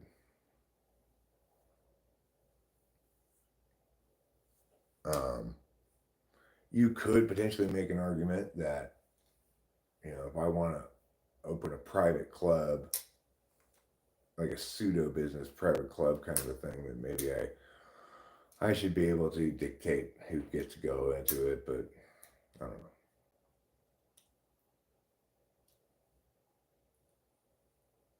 Well, I mean, the thing is, Mrs. Mom, it's conceptually a bad idea, right? There's, we spent a long time getting rid of this bad idea that um, that we could evaluate somebody's worth on something other than their merit in any kind of public affair, right? And now we know better. We know we should know better, right? That there's no good way to discriminate against people except merit in the workplace, in the public marketplace, etc. So, you know, let's not go back to. It's like we got a couple of movements back towards kind of Jim Crow days, right? You've got DEI, which is this movement back towards, um, segregation, essentially, like preferring people based purely on irrelevant things. And then we've got this equally backwards looking attempt to get rid of naturalized citizenship. And it's like, oh my God, can the political landscape be populated by any more retarded a group of people? I don't think so. Well, I mean, yeah, the point of DEI is let's try to hire on something other than merit. There's no good way to be unfair to people. Like, when I was hiring at Kudos, I hired two coaches in a row that were black, and the boss didn't like that. She said when I hired the second guy, she's like, "You already hired one of them." I'm like, "He's the best candidate, for fuck's sake. Do you want us to lose? I gotta get a good coach. I can't just get some shitty person that the parents like her because she's a white lady with blue eyes." These Chinese people are super racist. But of course, once you start winning, then they you don't hear any more about it.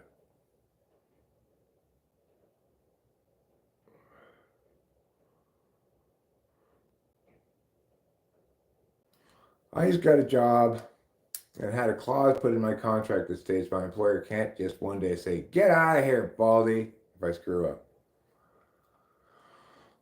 I don't think wealth has anything to do with IQ. I think that wealthier kids have are more likely to be sent to various kinds of education shit, like tutors, after school programs, whatever. But IQ has nothing to do with wealth.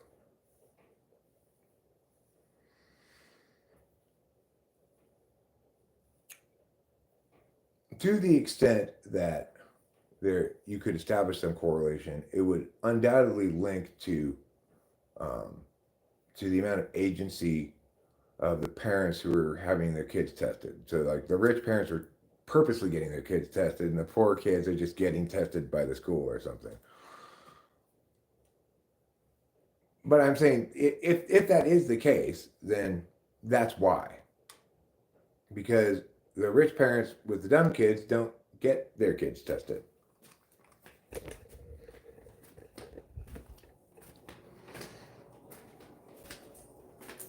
I mean, IQ has much more to do with personality type than anything else. And I don't like IQ as a measure of anything because it's not measuring any discrete trait. And this notion of a generalized intelligence is poppycock.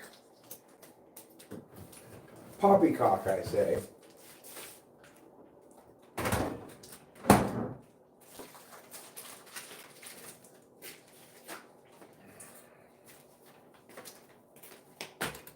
And additionally, what's so good about being smart anyway? I find it's mostly makes me useless. Sure, I have a low IQ doctor. I have a high IQ psychiatrist, but I still basically have to tell him what to do. I mean, do I want a low IQ pilot? Well, if he flies the plane well, sure. Do I want a low IQ judge? If he's correct about everything, sure.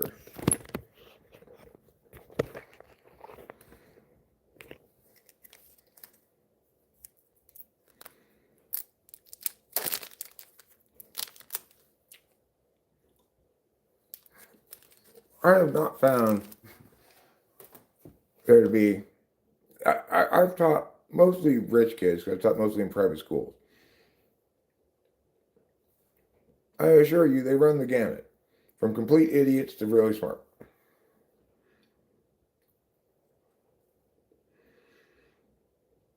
I've taught in many different settings too. Back when I was a substitute teacher for the county, I taught in lots of poor schools.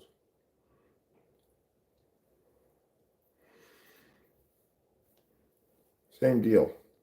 Whole range. From idiots to super smart.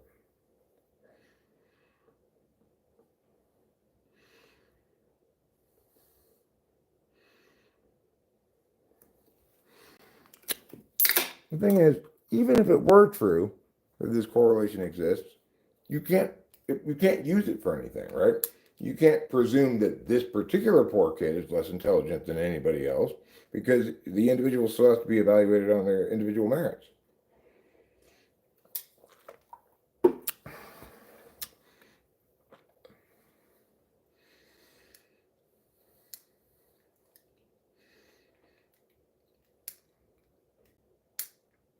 Well, I mean, come in, I don't know about this whole right or left thing, but I have plenty of excellent policy suggestions.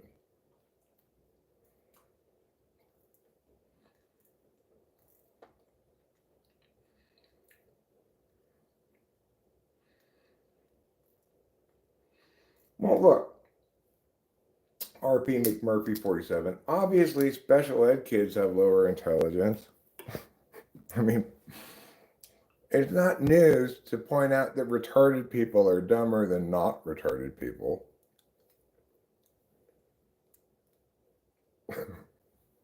I think we can all agree on that.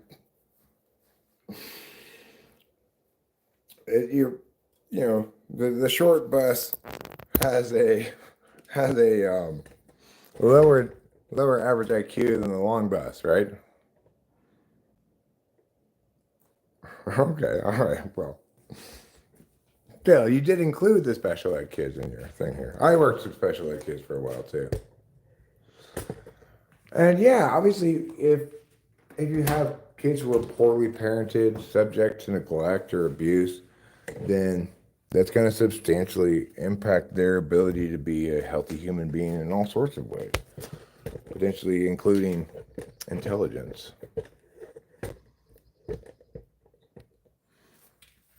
Take Elon Musk, for example.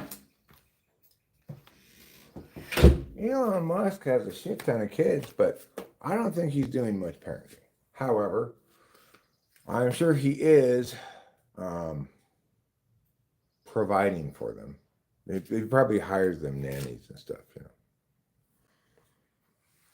I would guess. It's hard not to look down on kids. They're short. Fantastic.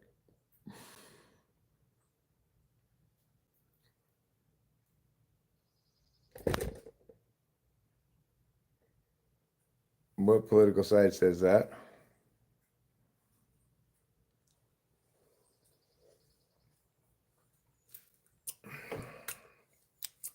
I mean, you got to give Elon Musk credit for at least PayPal. I use PayPal all the time.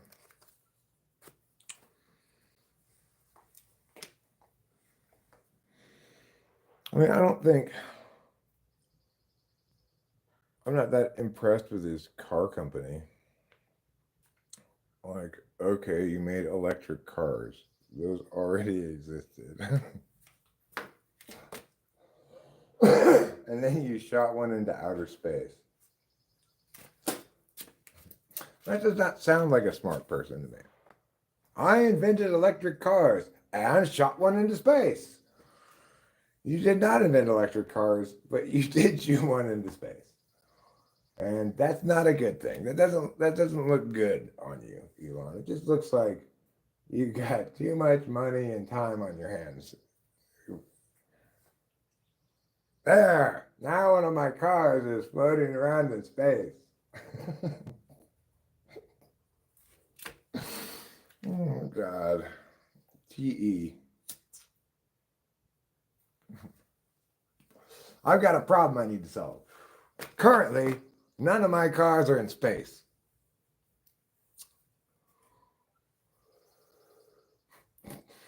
He's got some terrible ideas. I mean, like his big tunnel under Los Angeles. Like, oh, there's too much traffic in Los Angeles.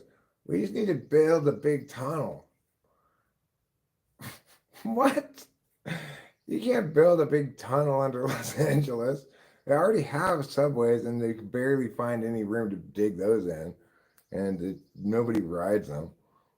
The thing is, if you wanted to expand, like make more room for traffic or whatever, then you have to go up. Like you could put another layer above the freeway, of another freeway on top of it, right? You could do that. But a tunnel would be incredibly cost prohibitive, stupid, disruptive to everybody's lives. It's just a terrible idea. And the water table as well. Because it's technically, Los Angeles is like an estuary. The Los Angeles River doesn't do much anymore. It was always a very dry one, but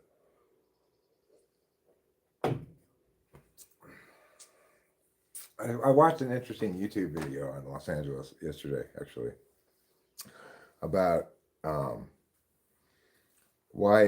it's laid out and why it's laid out like that. Because it was originally laid out according to the Spanish standards when the Mexicans had it, and then it got laid out according to northwest, southeast. It's not healthy to engage in shit that makes you mad. Yeah, I agree with you. You think tunnels are a regression given the technology we have?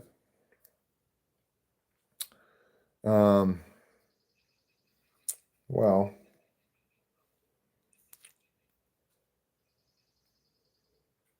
I would like to travel in pneumatic tubes, I think. Just put me in a pneumatic tube and shoot me with air to my destination where it'll just pop me out on a mattress. Hi, Enzo Captures. Yes, my porch light is on. I should turn it off. I actually need to undo these fixtures, both of these two, and take out the light bulb and replace it because look how bright that is versus the one that's actually working properly. Much brighter, see? I will turn off my pneumatic tube funeral. No, I don't want a funeral. I just think it would be a good way to travel. Like if I had a pneumatic tube that went from here into town, could get me there in like 5 minutes, that'd be nice. And back again. But it'd be a lot of tube building. I'm not saying it's a good idea. I'm just saying it would be fun. Or water slides. Like if I could have 2 water slides, one built that goes down from here to town, and then one that climb way up to the top and slides from town back down to here, then that would be a cool way to travel. Obviously, hot air balloon is the ideal way to travel, but it's not the most, you can't really steer it that well. Is it safer to resist vacuum or pressure?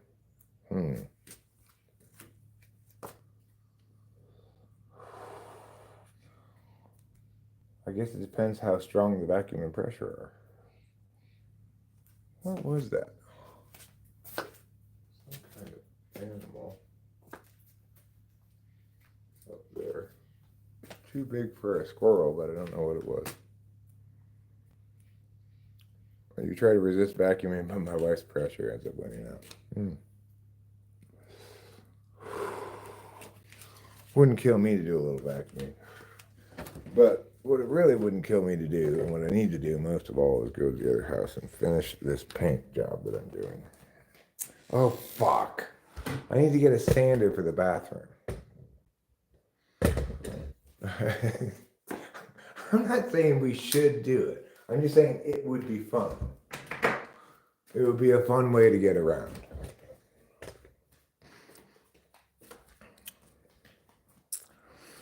Adolf Hitler, day and night, it's Adolf Hitler. Oh, is it St. Patrick's Day? Is that why you're asking that question here, Alan? I didn't know it was St. Patrick's Day.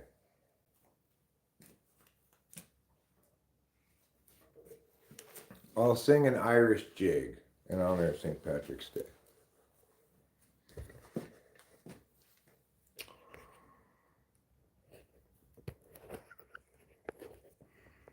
Adolf liked to party? Yeah, he enjoyed his meth.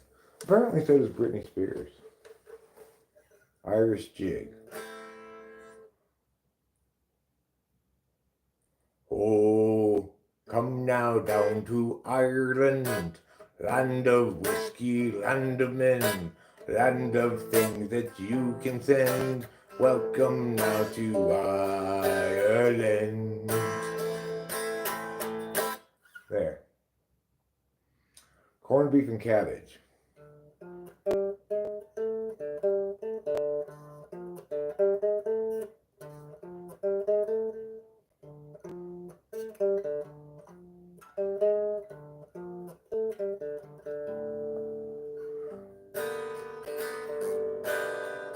All the Nazis were on drugs,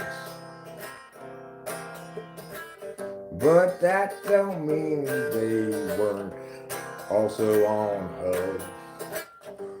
And the Nazi-ness that we all detest, well, that wasn't caused by drugs. Instead, I suspect it was caused by World War I, where Adolf learned that human life was cheap, son. And his hatred of a certain ethnic group probably played a factor, at least one or two. Play some Dropkick Murphy. I don't know Dropkick Murphy. Never heard of it. Dropkick Murphy, Dropkick Murphy, Dropkick Murphy, Dropkick Murphy, Dropkick Murphy, Dropkick Murphy. Like that. Easier to fool people than convince them they've been fooled. Is it? I don't try to fool people, so I don't know if it's easy or not. I try not to fool people. I don't want to fool you. I just want to tell you true things that you can understand. Lots of people don't want to hear what I have to say and send it in their hands. But I tell them anyway, and then they say, go away, you're gay, and I say I'm not gay, and I won't go away, and I'll tell you anyway, indeed. Dropkick Murphys. I could play, St. Patrick's Day, I could play, that song by the Pogues. Let me look it up.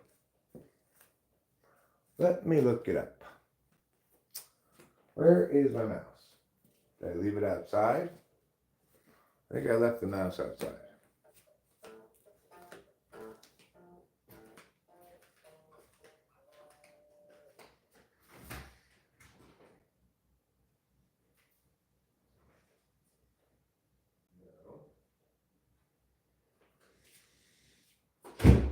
No, it's not outside. Where did I put it?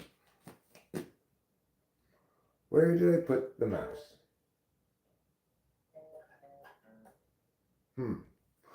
Well, I guess I just have to use this. I don't know where everything else.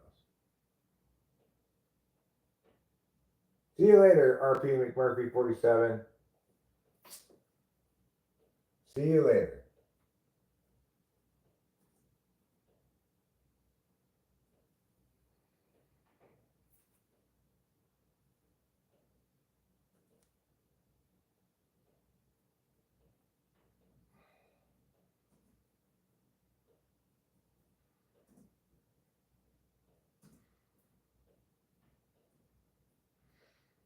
There.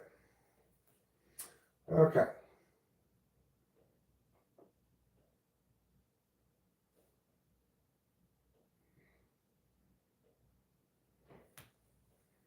Good.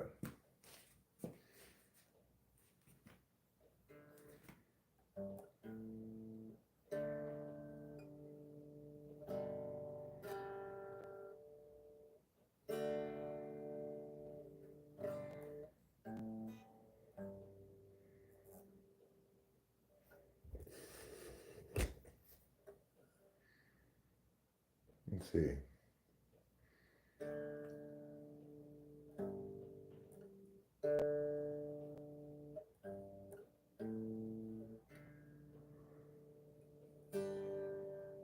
I turned my face away and dreamed about you.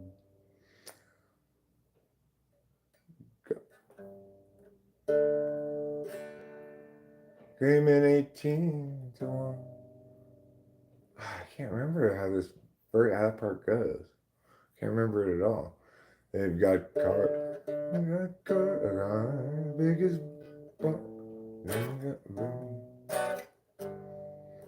wind goes right through you. They've got cars big as bars. They've got rivers of gold. But the wind goes right through you. No place for the old. When you first took my hand on that cold Christmas Eve, you promised me Broadway was waiting for me. That's how it goes.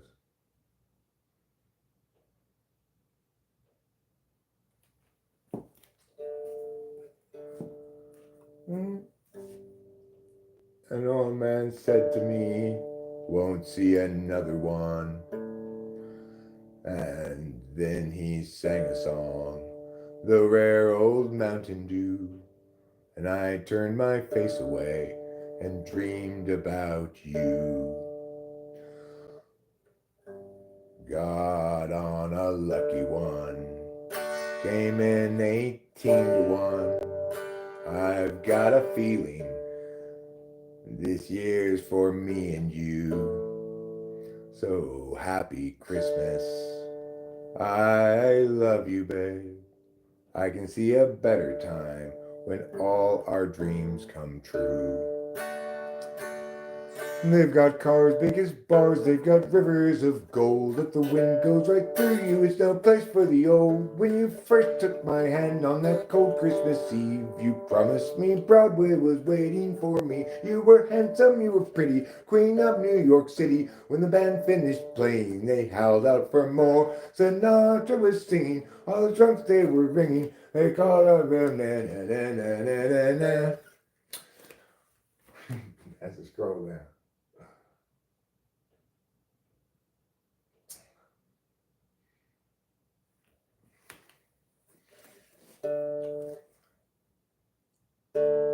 You're a bum, you're a punk, you're an old slut on junk.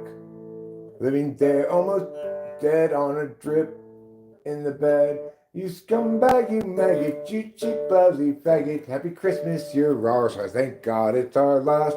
The boys of the NYPD choir still singing Galway Bay. And the bells are ringing out for Christmas Day.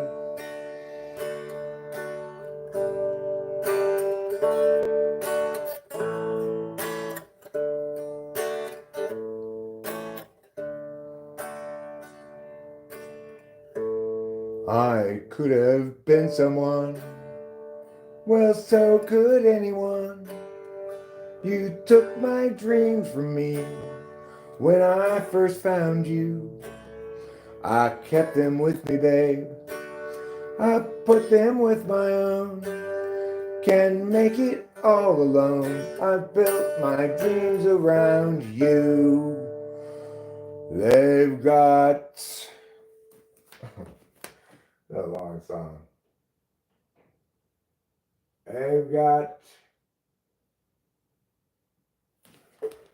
cars big as bars, they've got rivers of gold, but the wind goes right through you, there's no place for the old. When you first took my hand on that cold Christmas Eve, you promised me Broadway was waiting for me. You were handsome, you were pretty, queen of New York City. When the band finished playing, they howled out for more. Sinatra was singing, all the drunks they were singing, and I found the corner and danced through the night. The boys of the NYPD choir still singing Galway Bay, and the bells were ringing out for Christmas Day.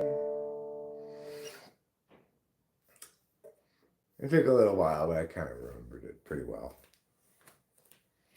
Better than horribly, anyway.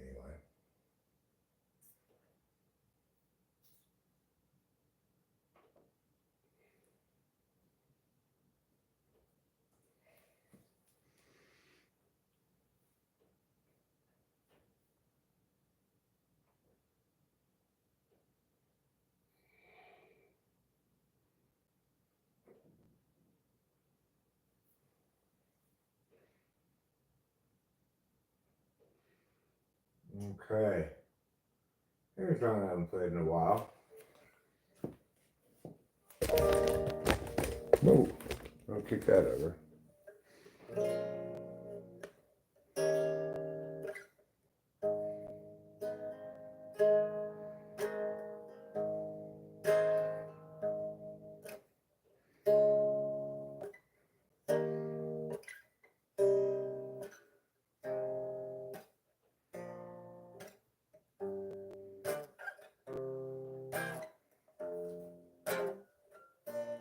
Look at me, I'm as helpless as a kitten up a tree,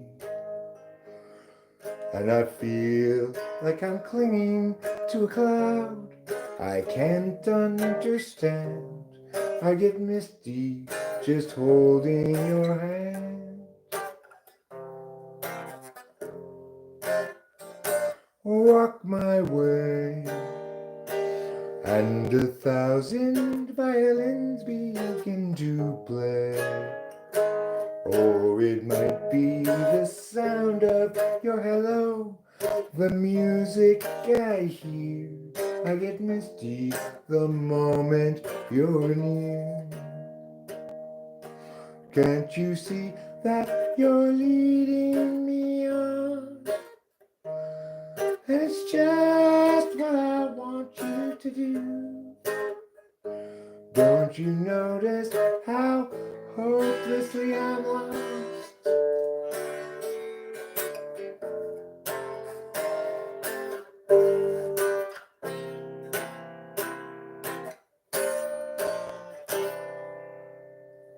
On my own, would I wander through this wonderland alone?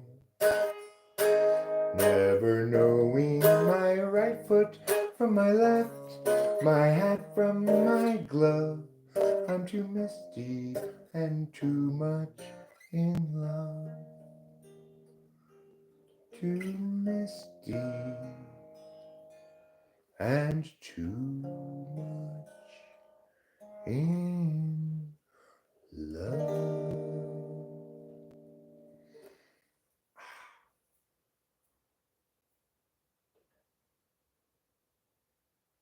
Yeah.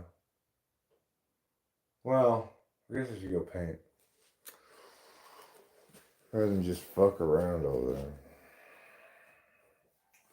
Alright, let's sit down for a second. Let's look at the chat. Let's think. Let's feel.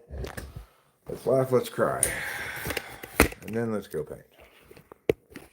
I know. It doesn't sound that fun. You're not wrong.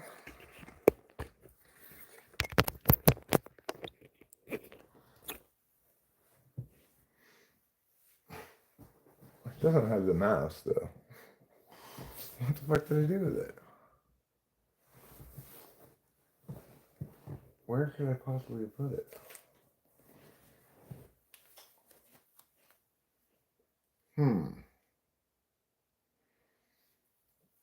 Well, that's weird. I must have left it in the kitchen or something.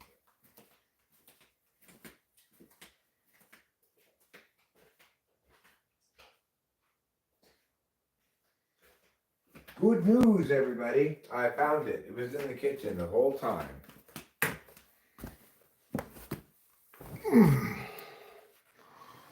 All right. Ciao. I still don't know where those adapters are. Is this the Dropkick Morpheus? No.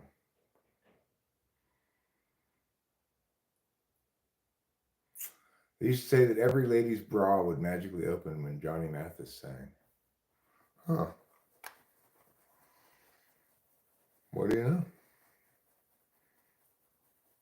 I guess that was in the days before panty dropping.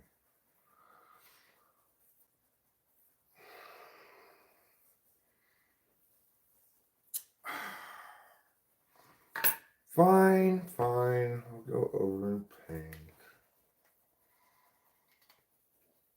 I really need to get a sander, though. I could go into town and get a sander first.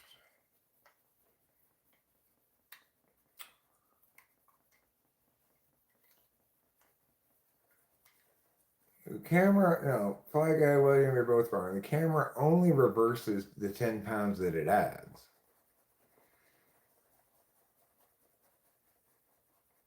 I had a cheese, I had a yogurt. I guess I'll eat a little bit of the pastry or something. The cords, I've got cords. I got all the 1/4-inch cables. It turns out I didn't actually need that adapter to make this work. I forgot that I have a cable that has one side is the 1/4-inch and the other side is an 1/8 inch. No, they're all brand new. They're all brand new. Gee, I got a 6-pack of 1/4-inch cables. And they're in 6 different colors. Yellow and red are the ones I've taken out of the package yet. You sang that classic English style? Okay.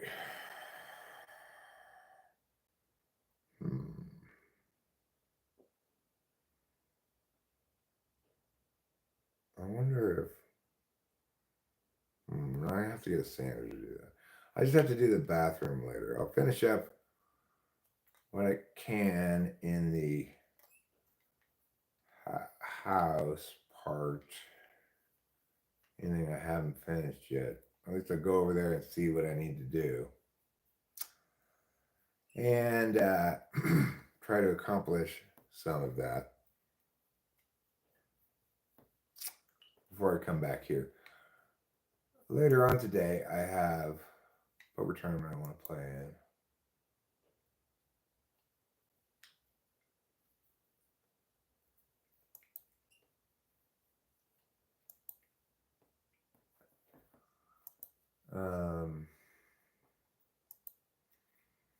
Let's see what is also on schedule for TV today. Tournaments. Okay.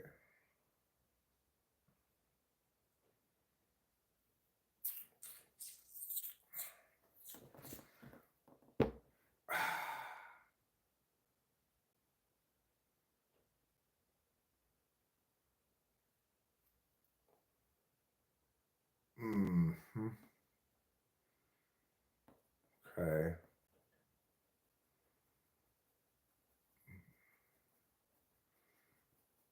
In 3 hours, it'll be noon. I could play that one and then this one.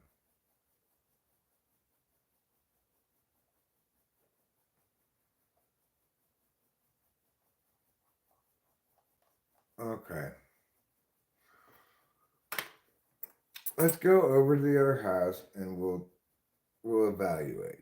We'll see what I can do now versus what I have to get sander first for.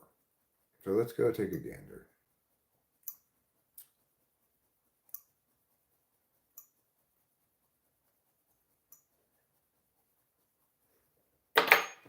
I'll bring my beverage here. Bring some glasses too. I don't care if I get paint on this dumb purple jacket, so I'll just wear this jacket. These sweats already have paint all over them. Now I need to get the key to the little wilderness car. Boy, did that little wilderness car come in handy yesterday, Friday. I mean, the neighbor used it to push me out of my driveway so I could go to town and get my drugs. Okay, I'm going to bring this flashlight. Yes. I could bring this. I guess I might as well bring it. I don't know why, but I'll bring it. And got a couple lighters. I gotta go pee before we go to. I'll go to the bathroom first.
Okay.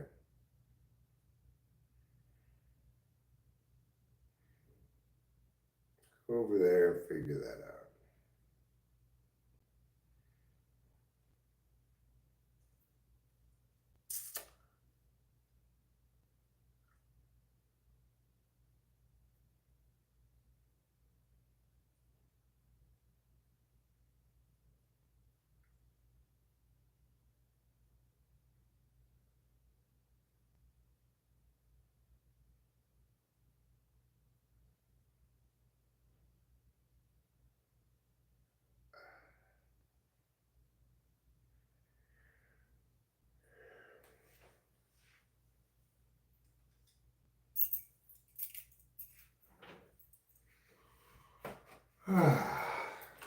Well, that's better. I pooped, I peed, I've scooped some bees.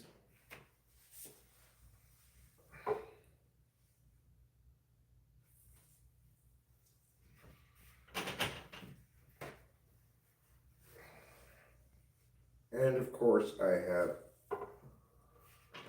grouped some knees.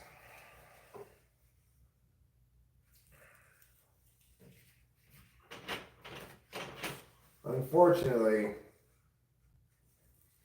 this is not a one wiper, this is a mini wiper. So, not the tidiest poop ever, but not every poop can be the tidiest. I'm using the gambler's fallacy to say, well, I'm getting this bad poop out of the way, so I'm due for a good poop next time.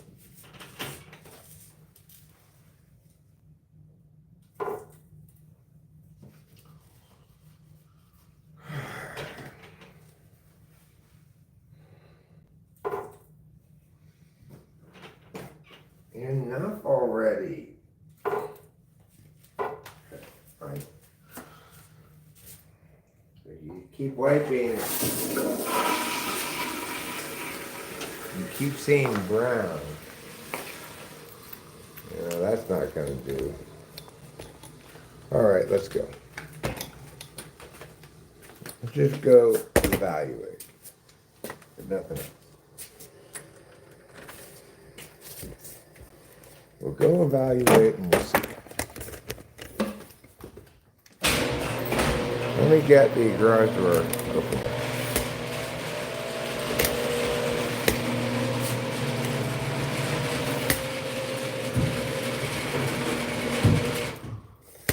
So I think I'll... Oh, I guess I have to go this way. Well, hopefully the little car can make it.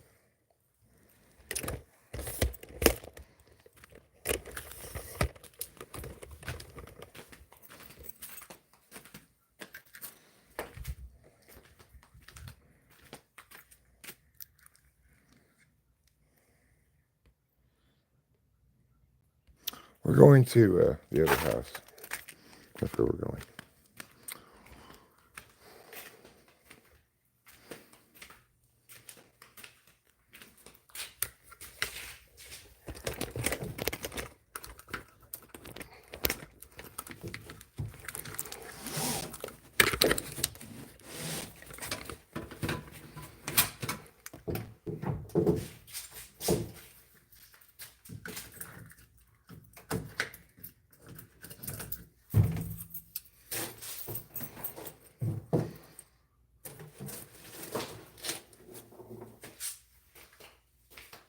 That broom. Hold on a second.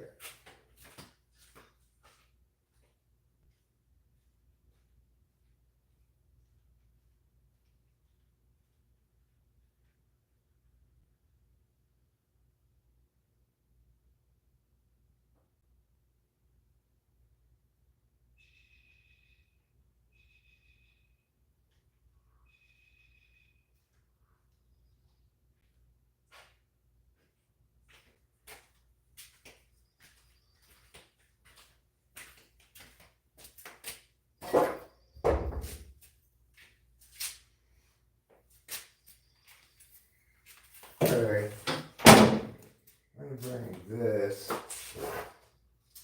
crate. I can put a trash bag in this and use it as a trash can.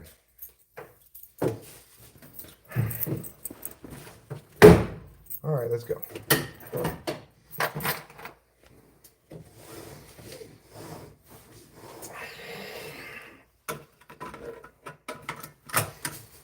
We'll be disconnected, of course.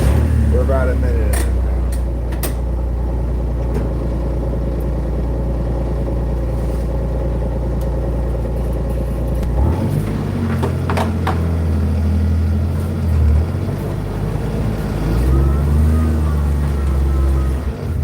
Alright, well, we'll see if we can make it up the hill.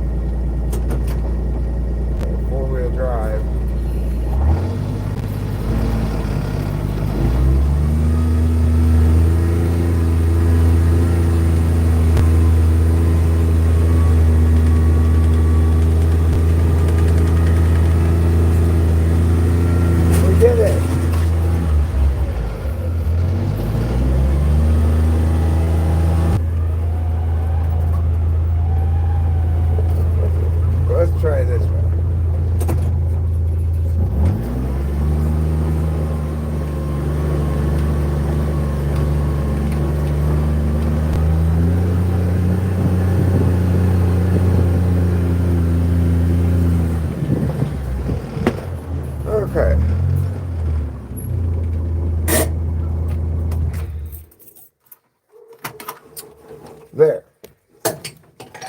We made it.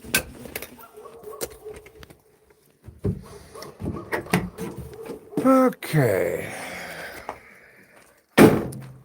I brought this broom over with the idea of sweeping the steps. Of course, they're covered in snow. Obviously, I'm not going to be able to sweep the steps until the snow goes away.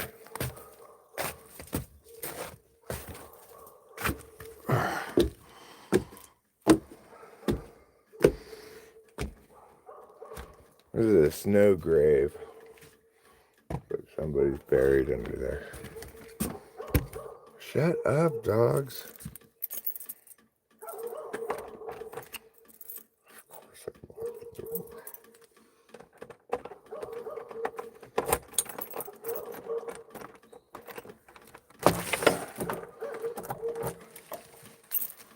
Alright, let's go in here and look. What else do I need to do? Besides the bathroom, because I have to get sander before we do that. I have to turn on the heat because it's freezing.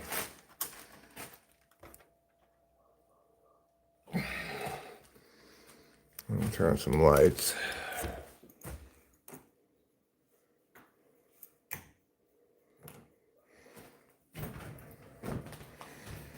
Okay. So, I see little bits of scraping that need to be done, like up here.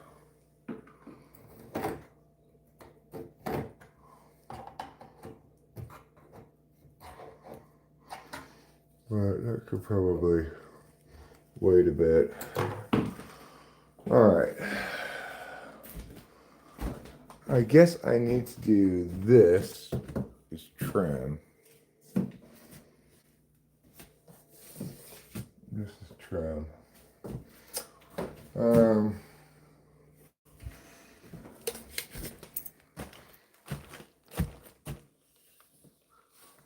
It's okay, I guess.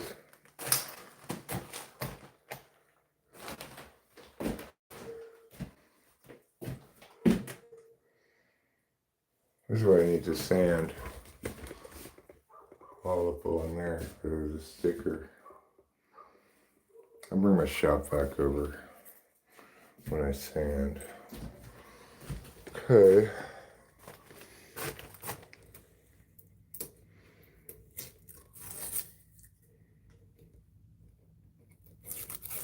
There's tape I could pull.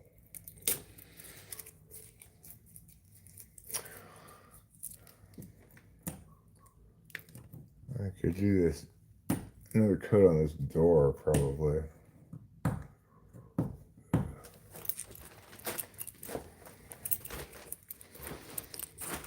And this door needs a coat as well. It'll be white. This room looks fine though. This room's done pretty well. I haven't done this room in here at all. I'm not sure I'm going to. Although it's a little dark colored. Might be better if it were white. Or even the tan. I'm not sure how badly I want to undertake a whole nother room, you know. It's already taking such a long time.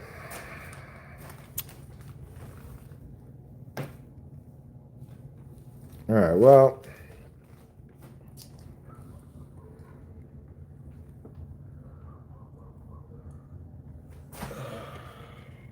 Some touching up there needs to be done. If I were to paint right now, the only thing I'd be painting would be this. As far as I can tell. Because the rest of it's either bathroom or one of the other rooms, which I'm not willing to get started on quite yet. Do I want to do this trim right now?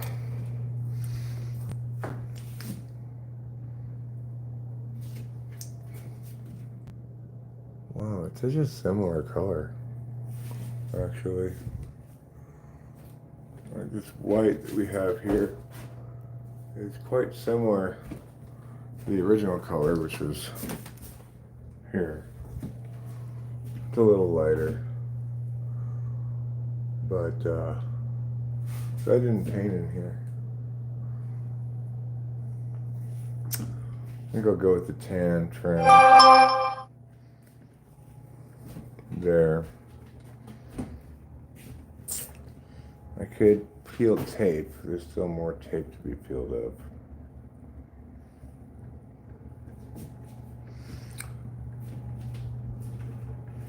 First things first, though, let's smoke a bowl.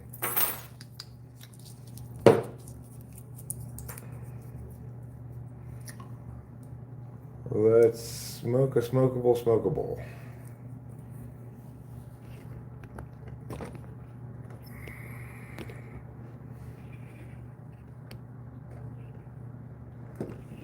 Okay.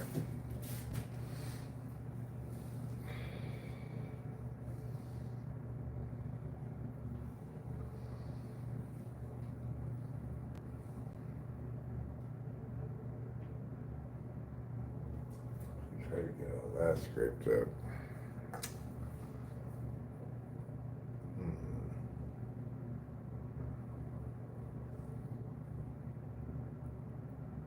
Well,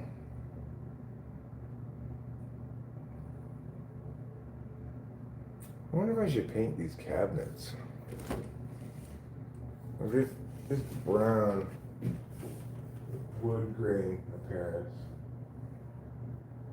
I'm not sure it wouldn't look better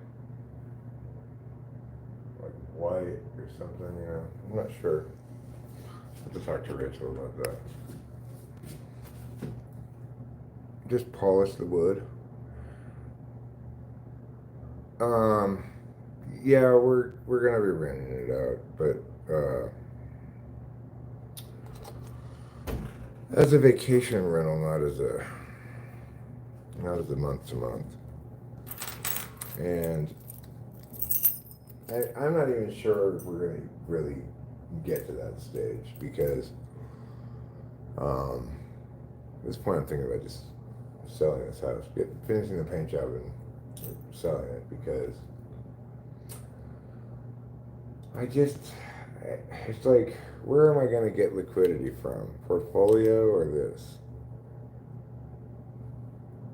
I wasted a year not doing anything with this.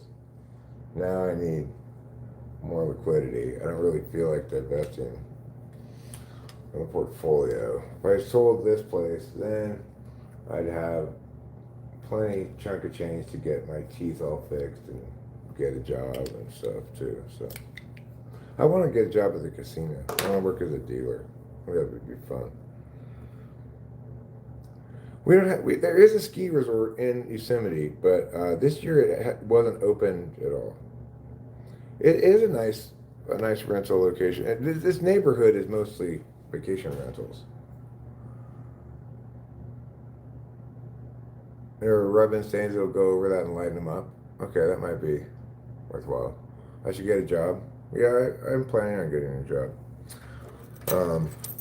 I mean, the thing is, it's like, I could, for example, just operate this vacation rental myself and see how much it brings in a month, but I think I'd be better off just getting this thing ready to sell it, eat the loss, you know, and then use some of that money to get my teeth fixed so I could get a job, because again, like this, I'm not going to really be able to get much of a job.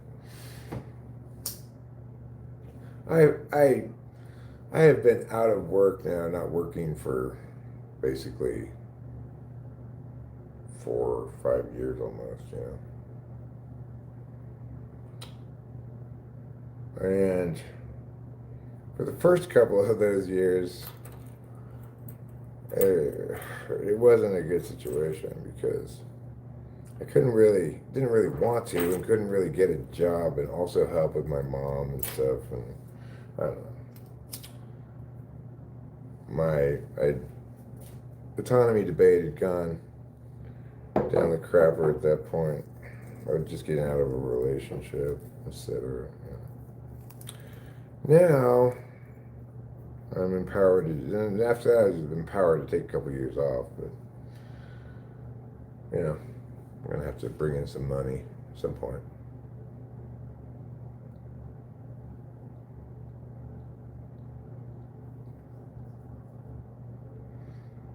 Nick doesn't need a job. Nick's job is to tell me that I need a job.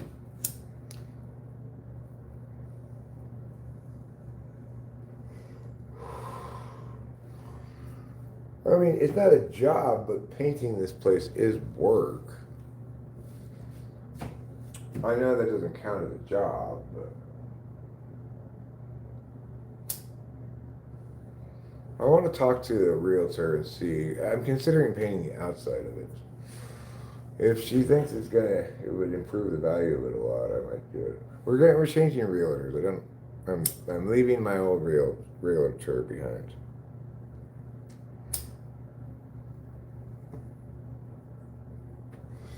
I was displeased with them last time.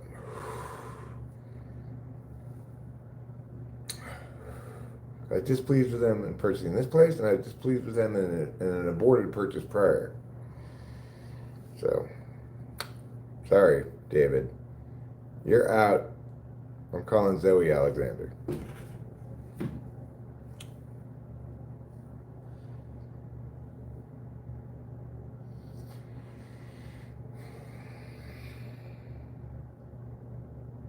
Okay.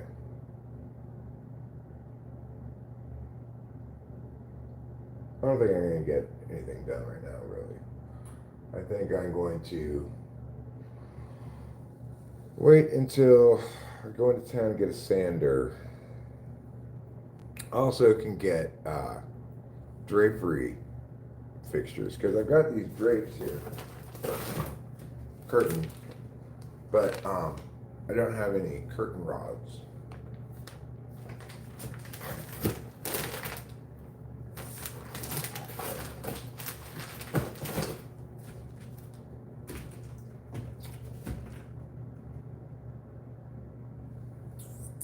So yeah, maybe instead of getting painting done today, I'll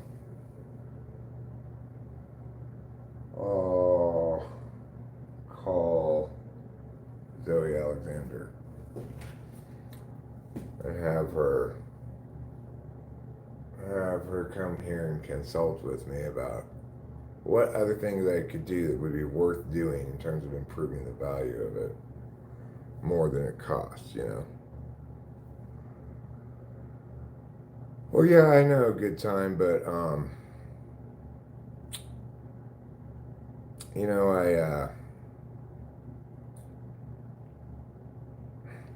I keep doing this dumb back and forth thing. Like, first we were going to rent it month to month. First we were going to rent it vacation. Then we were going to rent it month to month. Then we were going to rent it vacation again. Which is where we are now. And now I'm just thinking, am I really even capable of this? Like,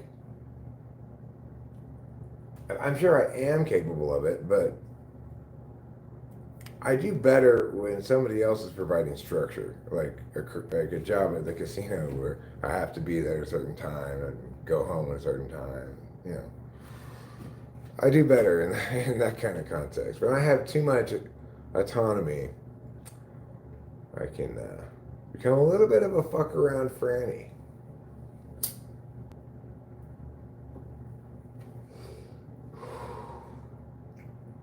But, I've gotten a lot of this done already. It's mostly done, except for those other bedrooms.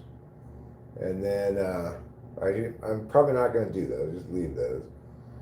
I'll talk to a realtor about what she thinks is going to actually improve the value and what I could just say, fuck it on.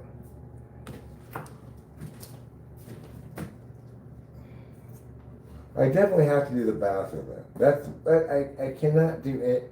I can't not do the bathroom. That's just all there is to it, because it looks so terrible.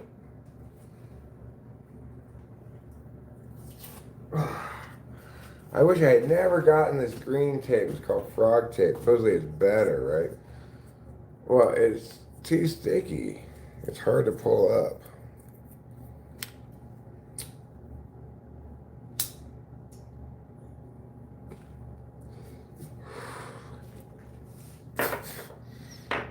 I'm going to take this jar of weed home with me. We're basically out of weed. We need to go to Merced to get weed. Oh, we got a lot of stuff we need to do. Probably going to go back to LA this week as well. Which isn't the end of the world, but... What else, Miguel? Why do I have 3 lighters? Let's just go. Let's just fuck it. Let's just go. I'm just not feeling this morning.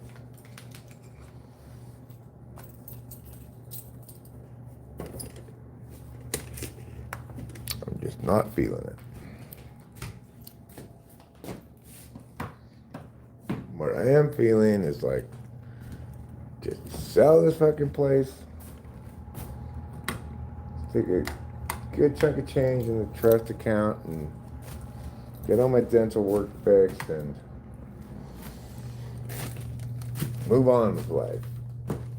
Instead of being enslaved by this building that we bought for some reason. For reasons that no one will ever understand. No, I mean, sure, I understand why we bought it, because I ridiculously thought that I would be able to, you know, follow through and do things and stuff. What an idiot I was to think that. I'm the guy who called an air conditioning repairman to come out here and tell me that this house has no air conditioner. Am I really qualified to run an Airbnb? I don't think so. I think I'm qualified to just go to work, put in some hours, and just go back home. Like a regular person.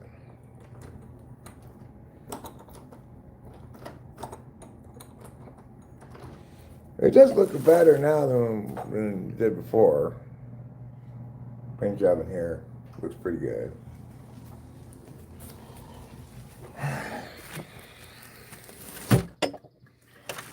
I guess we're going home now. Oh, I forgot the weed.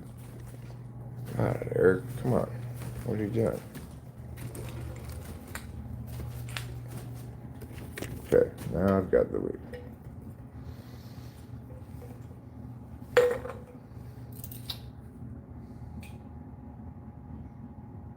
All right, let's go. Laziness wins.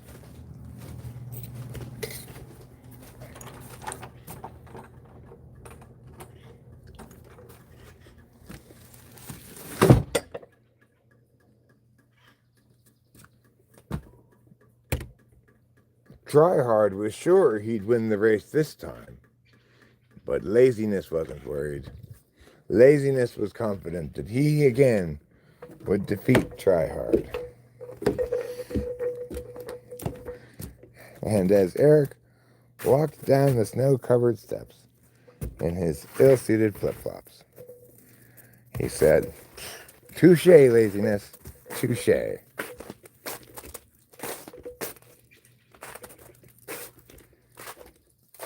To which laziness replied, "I don't speak French."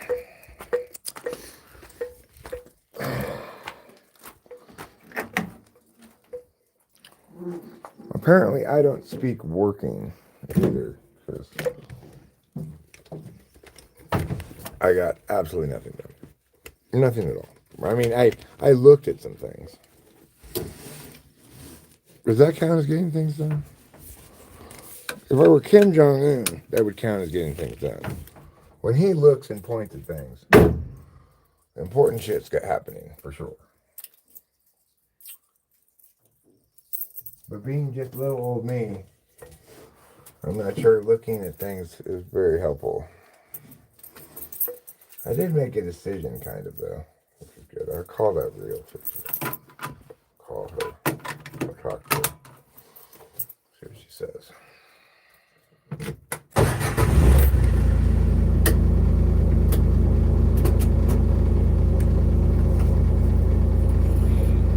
We're going to be separated briefly as I leave the Wi-Fi here and go to the Wi-Fi at the other place. So be prepared for that.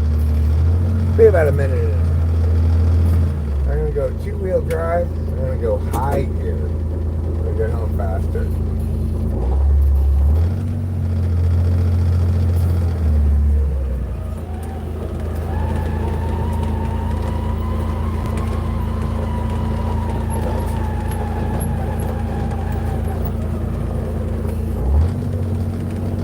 Yeah. There.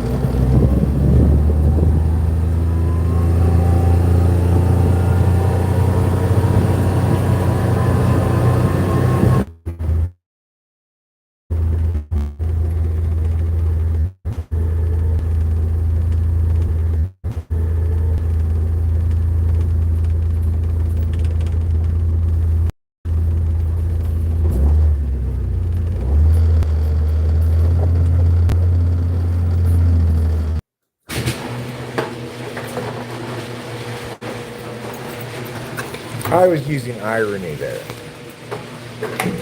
in case you couldn't tell. Because actually, it was not productive at all. Although I will admit it wasn't counterproductive. So that's something. At least I didn't create more work for myself. It's always a possibility. I was gone so little time that my computer didn't even go to sleep yet. So, oh, there's the mouse. Where did that come from? Oh, that's right. I got it from the kitchen. I remember now.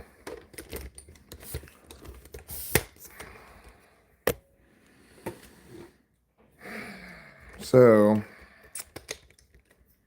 if I wanted to be super boss man, put a handle on shit, I would go this morning before Rachel even gets up. I would go to the hardware store, get a sander, and go to Merced and get weed, drink some weed, and be back. But I don't know if I have that much gumption in me. It's a lot of undertaking. Maybe a little bit too much undertaking for this little Eric, you know. This Little Eric. I want to have a television show on PBS called This Little Eric. And it's about me and, you know, like how I have big sneezes, even though I'm a little Eric, or big yawns.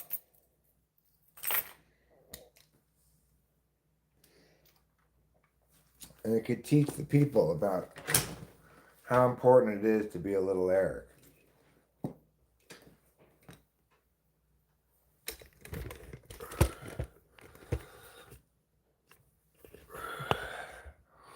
Now I'm going to plug this in, and then I'm going to pull up the chat on the screen.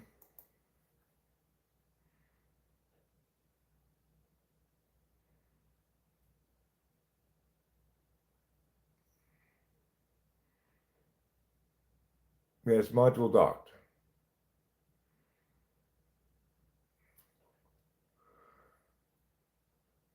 If I'm trying to get flow state's attention, I just add bro to the end of my statements, bro.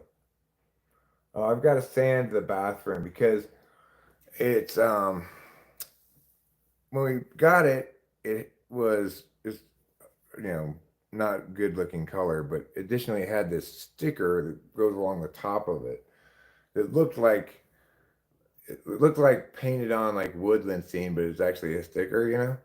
And then we hired this guy to paint the bathroom sometime back, and he just painted over that sticker.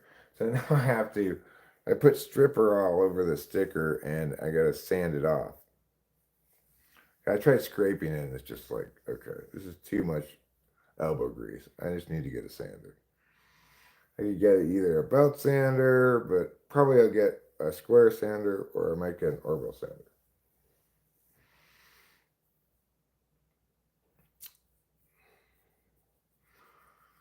And then I will know the true meaning of Christmas.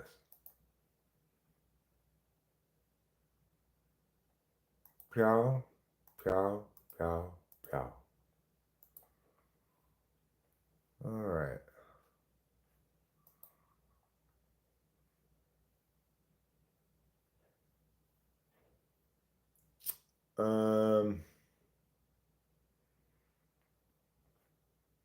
I guess I'm gonna probably end the stream now.